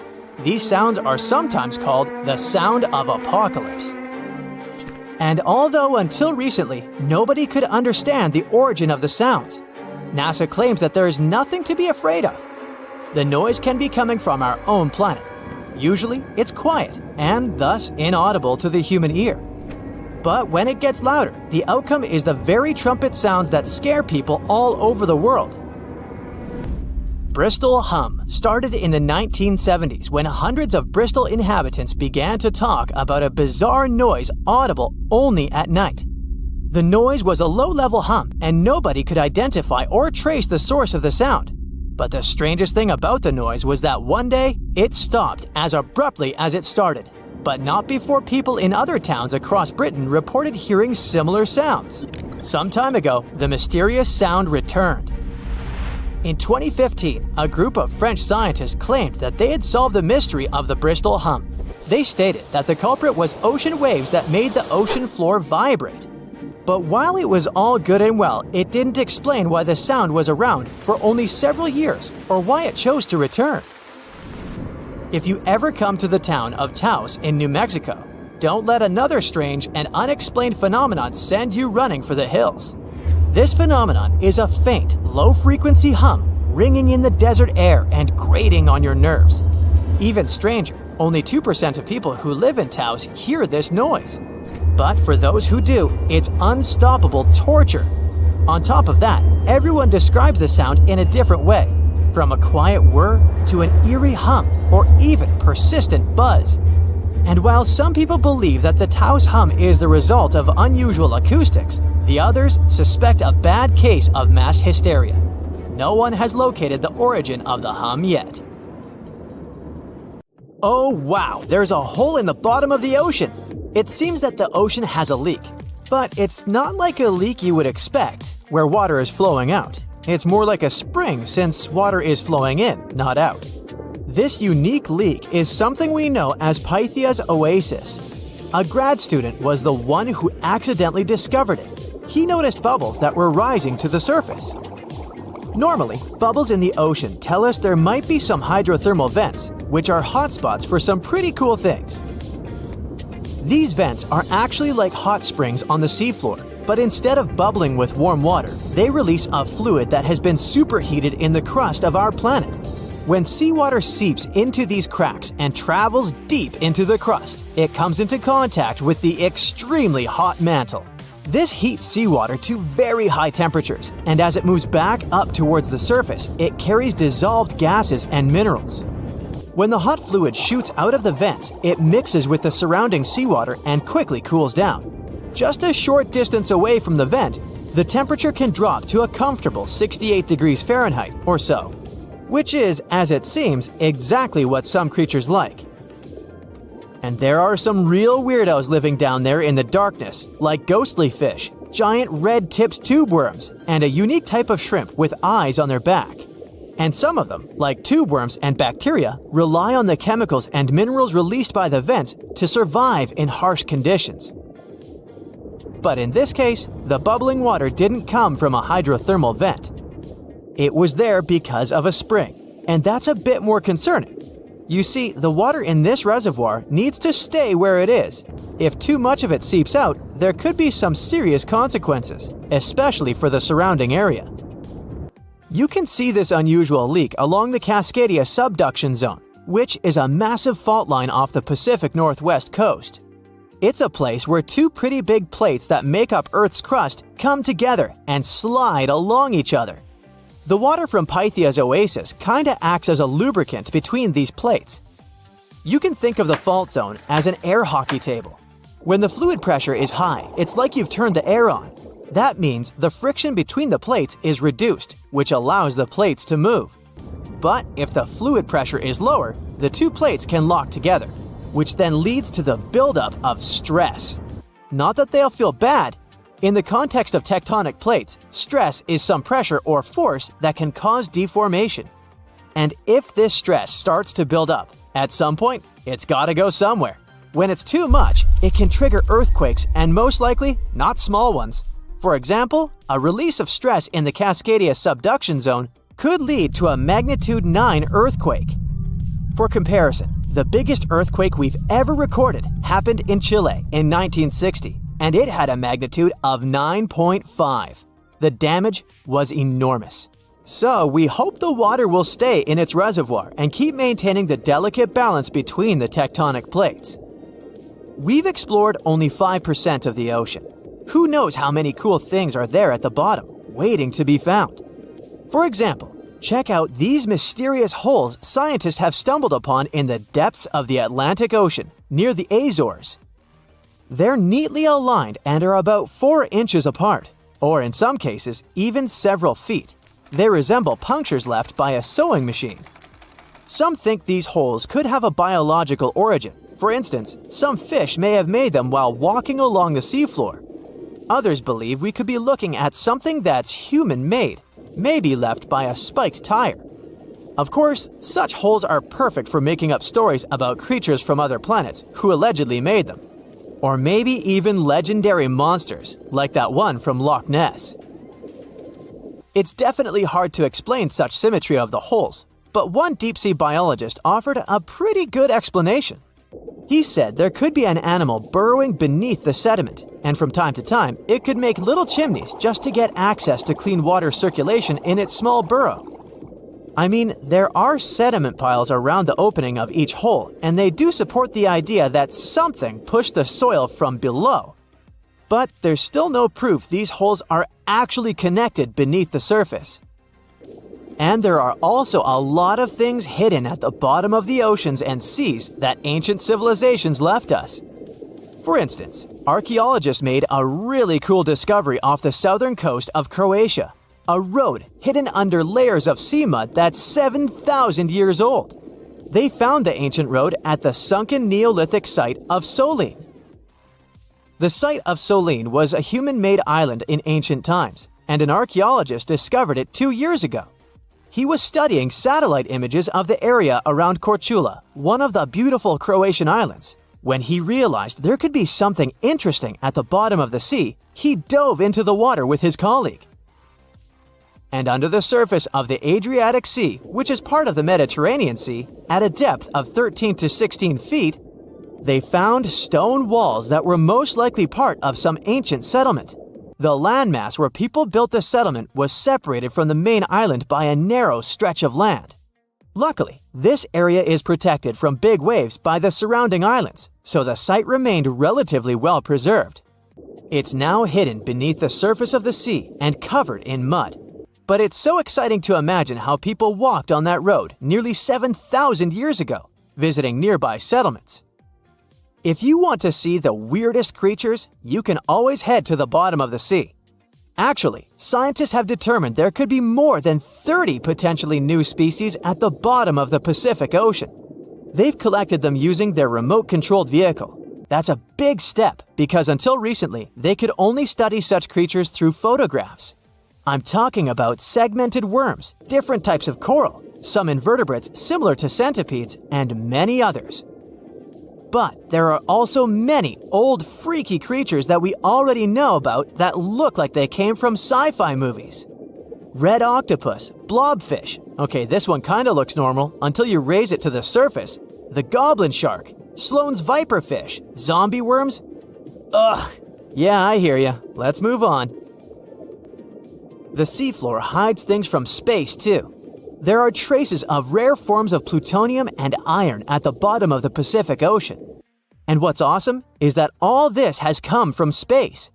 These radioactive materials probably formed during some kind of cataclysmic event in space and eventually made their way out to our beautiful home planet. And this extraterrestrial debris most likely appeared on Earth within the past 10 million years. After it fell to the Pacific Ocean and settled at a depth of almost a mile, it became part of all those layers of rock down there. Plutonium is especially exciting for scientists. I mean, only tiny amounts of it have been found, hundreds of atoms maybe. But it's still remarkable because these atoms are created by exploding stars. Things like this can help us better understand how the universe produces elements heavier than iron, like plutonium, gold, uranium, and platinum. We're still not sure about the origins of these elements. For a long time, scientists believed that supernovae, which is when a star comes to its end in a fabulous explosion, were responsible for creating these heavy elements. But it seems it's not just that. Some other cosmic events, such as the collision of neutron stars, which are super dense collapsed stars, or some rare types of supernovae, could also be involved. Whoa, let me get my popcorn. My, it's wet out here. In 2016, scientists decided to study the widest part of the Atlantic Ocean between Africa and South America. It's kind of lonely there. They went days without seeing a single plane or ship. It was mostly just dolphins and whales swimming by. They were in the middle of nowhere. So why? They were floating right above one of the most important geological spots on Earth, the Mid-Atlantic Ridge. It's where two monster tectonic plates meet. Tectonic plates are massive jigsaw pieces that are constantly moving, even though we usually can't feel them. They form the Earth's crust and, in this case, meet beneath the Atlantic Ocean. The researchers floated over the ridge and dropped down some instruments that detect waves, earthquakes, and other vibrations. A year later, they came back to collect the results. At first, the goal was to learn more about the history of the two plates. But the instruments picked up a whole lot more than that. They found out some stuff about the future, too. Way down at the bottom, there's a layer of extremely hot liquid rock that's constantly rising up, pushing on the tectonic plates and causing them to move apart from each other. That means that the Atlantic Ocean is expanding about 2 inches every year, pushing Europe and Africa away from the Americas. At the same time, its bigger neighbor, the Pacific Ocean, is shrinking. It's the biggest ocean, right now, with a huge area that's around 30% of the Earth's surface. Its average depth is 13,000 feet and is home to the famous Mariana Trench, the deepest spot in any ocean. And yeah, it's now shrinking by around 1/5 of a square mile per year. Some scientists even believe that eventually, millions and millions of years from now, the Pacific Ocean could completely disappear.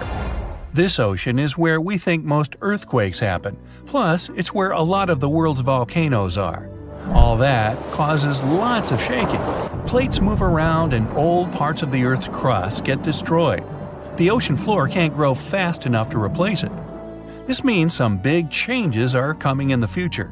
A couple of inches isn't exactly a big deal, but after a few 100 million years, there'll probably be a new supercontinent on Earth. Australia is slowly heading north, and it could eventually collide with Korea, Japan, and eastern China. Africa is moving too. In 50 million years, it'll be pushing right up against the southern parts of Europe. Since it's all happening so slowly, I've had a chance to think up some future scenarios. Okay, not me. A bunch of super brainy scientists with even brainier computers. The first scenario, a monster landmass called Novo. The Americas would slam into Antarctica, then they'd team up and head over to Africa. Meanwhile, Africa would have already smashed into Europe and Asia. Not bad, at least you'd save some money on plane tickets. But for most people, it would take an epic road trip to get to a beach somewhere. The second scenario is Ultima. I feel like these all sound like car names. Anyway, in this scenario, the Atlantic stops getting wider. Actually, it's the opposite. It starts closing in on itself. This new super cool continent would be surrounded by the Pacific Ocean. Scenario 3. Orica. Both the Atlantic and Pacific Oceans eventually shrink down until they either disappear or end up like tiny little lakes. All the life in these two oceans is gone. Instead, some new ocean starts forming to replace them. And the new supercontinent? It has Australia in the corner, with the Americans and East Asia each on the opposite side of a small puddle that used to be the Pacific. The rest of the planet is one big unexplored super ocean inhabited by… who knows? I won't be around then. Number 4. Amasia. There's that car thing again. This one predicts Africa, Australia, and all the continents except Antarctica start moving north. Sorry, Antarctica, even planet Earth keeps forgetting about you. Better luck next time. Well, way off in the future, it might be possible to take a big old road trip across every continent, or drive across the African-South American border, or even get to Australia without having to take the longest flight of your life. But we've got a while to wait. What should I do for the next 250 million years? Binge watch some Brightside? Tectonic plates move at different speeds, some slower, some slightly faster. Your hair and fingernails actually grow at roughly the same speed as these beasts move. Imagine if everyone lived on one of those supercontinents. Animals would finally be able to cross continents and meet species they've never seen before. Leopards, rhinos, lions, elephants. Imagine if they got curious enough to set out on a journey out of their habitat. A lion might meet a polar bear. Kangaroos could finally leave the land down under, and birds that migrate to warmer places would have to totally reorganize their travel schedules. Who knows what the climate would be like? Playing around with the continental jigsaw puzzle isn't exactly a new thing. Our world didn't always look like this. 300 million years ago, our planet didn't have 7 continents. It had only one, a supercontinent called Pangaea. Pangaea was surrounded by only one ocean. Over time, it slowly started falling apart. At one point, South America, Antarctica, Australia, and Africa were one unit, and North America and Eurasia were another. Over time, these continents also splintered off, each heading in its own direction. Scientists have discovered many similar plants and animal fossils on continents that are separated by huge oceans. Even when you just glance at a map, you can see how Africa and South America look like two massive puzzle pieces that fit together perfectly. When you look at all the oceans and seas on a map, it may look like they just flow right into each other, like there's only one big ocean and people gave different names to different parts. You wouldn't think that if you've ever been to the place where they meet. The Atlantic and Pacific have a strict border that looks like an invisible wall separating two completely different worlds. You can clearly see different colors and waters, and they don't mix. Of course, there's no wall or any actual physical border, but not all water's the same. The Pacific and Atlantic have different densities, amounts of salt, temperatures, and a whole bunch of differences. The borders that separate two bodies of water are called ocean clines. The line you see dividing the Atlantic and Pacific Ocean is mostly caused by different salt levels. This is what layers of water with different salt levels look like. It's like they're separated with cling film, each one with a different color because it has different things growing in it. To see a clear, noticeable border, one sea or ocean has to be a whole lot saltier than the other. Want to get active and use up all the salt in your house? Pour some colored salty water or seawater into a glass bowl. Then add fresh water on top. Voila! The Pacific Ocean is the less salty one. That's because there are loads more rivers flowing into it. Heavier liquids are heavy, so they should sink to the bottom. But then, why is the border between the Atlantic and Pacific a vertical line and not a horizontal one? First, the difference in density of these two salty beasts may be enough to stop them from mixing, but it's not really enough to send one of them to the bottom with the other floating above it. There's another reason, and it's all about the Earth spinning around. Say you're flying from Chile to New England. If you fly straight north, by the time you get there, the Earth will have turned a bit, and you'd be nowhere near your destination. To get to the right place, the pilot needs to fly in a bit of a curve. That's sort of the same reason that currents move around in different directions. The currents in the Atlantic and Pacific Oceans move away from each other, so they don't really mix at their border, even though they're both just water.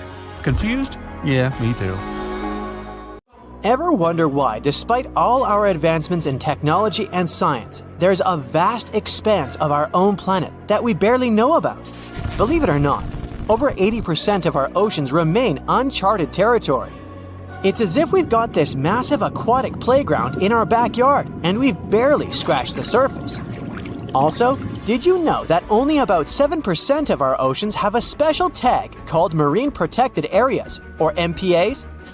How come this colossal body of water that envelops most of our planet is also among the most vulnerable and misunderstood spaces in the universe?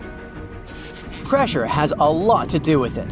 Our deep ocean is a beast of a place with no visibility, freezing temperatures, and pressure that's so intense that in certain areas it would make you feel like you're having the weight of 50 jumbo jets on your body. No wonder we're having an easier time sending people into space than to the bottom of the ocean. The deeper you go into the waters, the more pressure piles up. But let's not forget we have tech on our side, right? Scientists now use these cool satellite technologies that track the color of the ocean to check how much phytoplankton is there, for example. Why is this important, you might ask? Because these little plant-like critters are actually pretty major players in our big blue oceans. In the grand scheme of things in the aquatic world, phytoplankton is like the bedrock of the ocean food chain. It gives life to almost everything, from the tiny zooplankton, which are animal-like microorganisms, to those colossal, magnificent whales. When these technologies first came around, satellites could get clear images of the ocean faster than a ship could take the same number of measurements in 10 years. But it's not all about looking at the ocean from space. Sometimes you gotta dive in there and see it for yourself. Thankfully, we've come a long way in ocean exploration tech too.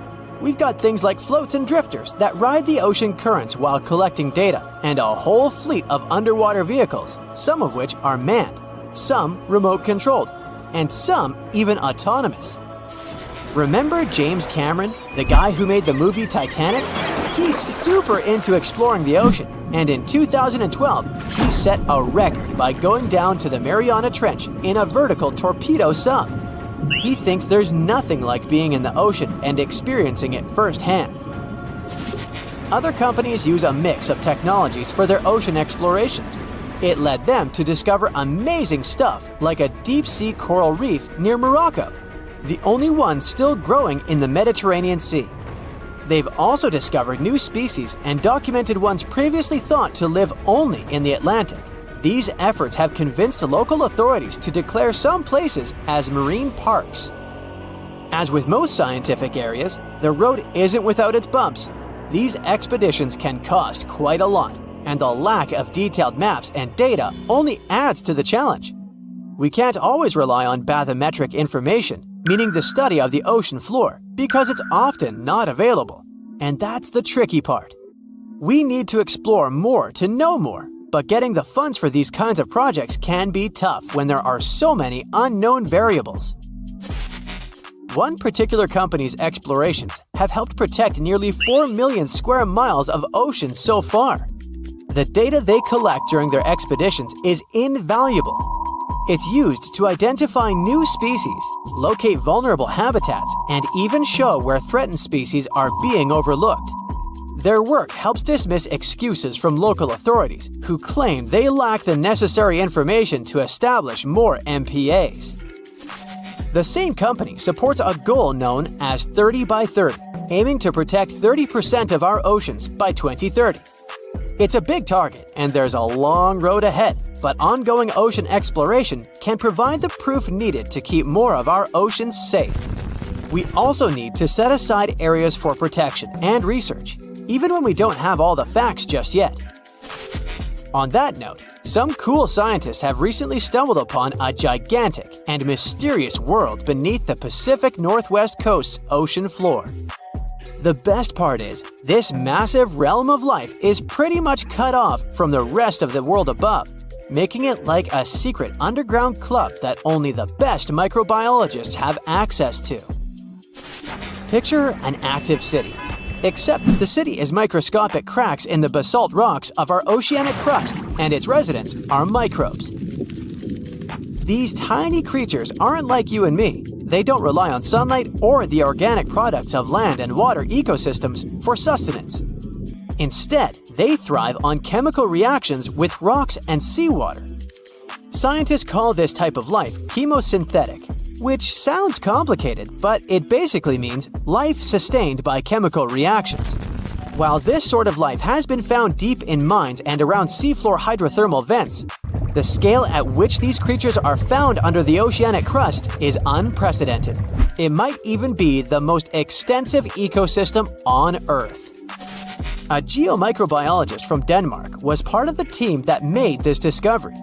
He claimed that over 50% of our planet's surface is oceanic crust, which is an average of 4 miles thick. Imagine the size of this chemosynthetic party happening down there.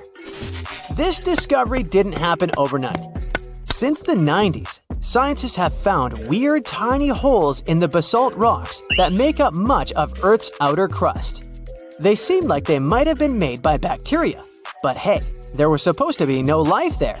I mean, imagine trying to survive in a place that's hot, deep, dark, dense, and mostly devoid of the organic compounds we need for life.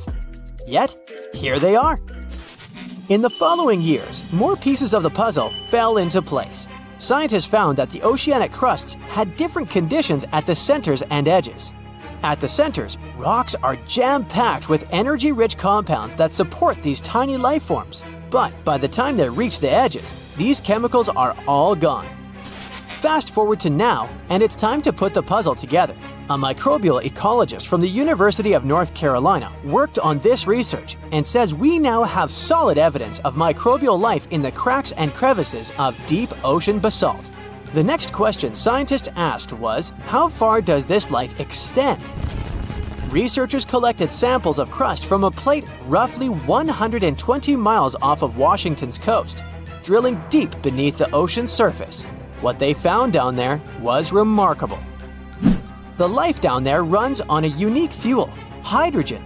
Yep, in the absence of sunlight, hydrogen provides the energy for all their biological processes.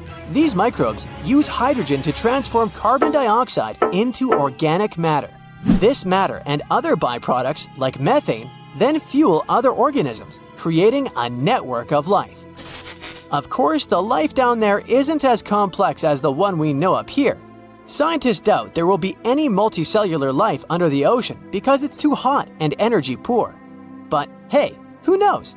This universe under our oceans still has a lot to reveal.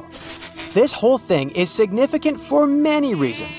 First, it confirms that life can exist in places without oxygen, which changes our perspective on where we can find life. This makes us wonder if life could exist under similar conditions on other planets, where surface conditions might be too harsh. The implications on Earth are also profound. If a large portion of life exists in the oceanic crust, then our understanding of life on our own planet could be completely changed. This exciting discovery stretches our understanding of life and prompts us to keep exploring the mysterious depths of our oceans, pushing the limits of our understanding. NASA is also in on the whole deep sea exploration project. Why? Shouldn't they be preoccupied with outer space? Because they're hoping to find hints about what the oceans on other planets might look like. NASA specialists are really hopeful that by unearthing underwater secrets, we can solve some of the big questions about space. Plus, they're testing some nifty equipment for future journeys across our solar system.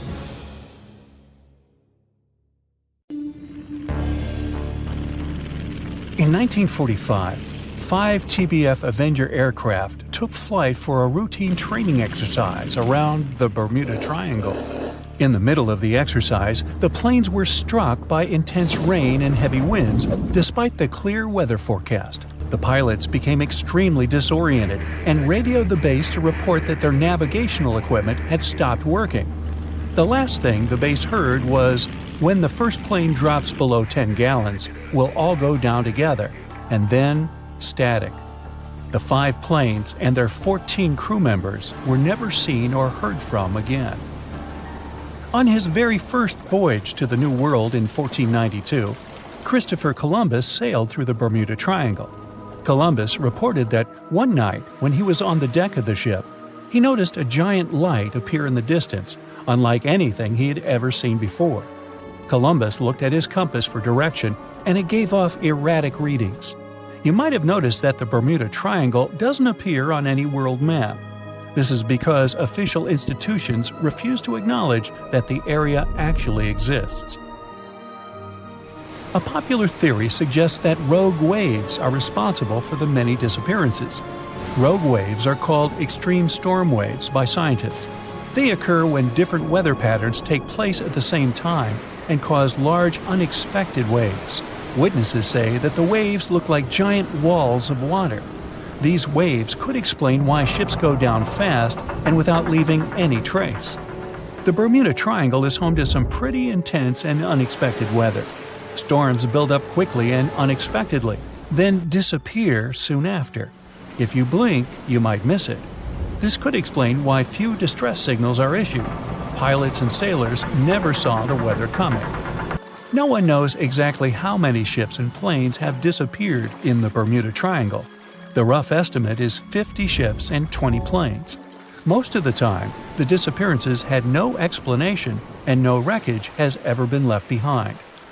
Another bizarre theory trying to solve the Bermuda Triangle mystery comes from Charlie Berlitz. He insists that the area is home to the lost city of Atlantis. The missing ships and planes and malfunctioning equipment, according to him, were all caused by rays of energy let out by the special energy crystals that power Atlantis. While this sounds silly, Berlitz's theory was convincing enough that over 20 million people bought his book worldwide. In the year 1800, a large sailing vessel called the USS Pickering departed from the U.S. on its way to the West Indies. The ship sailed into the Bermuda Triangle along with its 90-man crew and was never heard from again. The USS Pickering was the first ever confirmed ship to vanish in the Bermuda Triangle.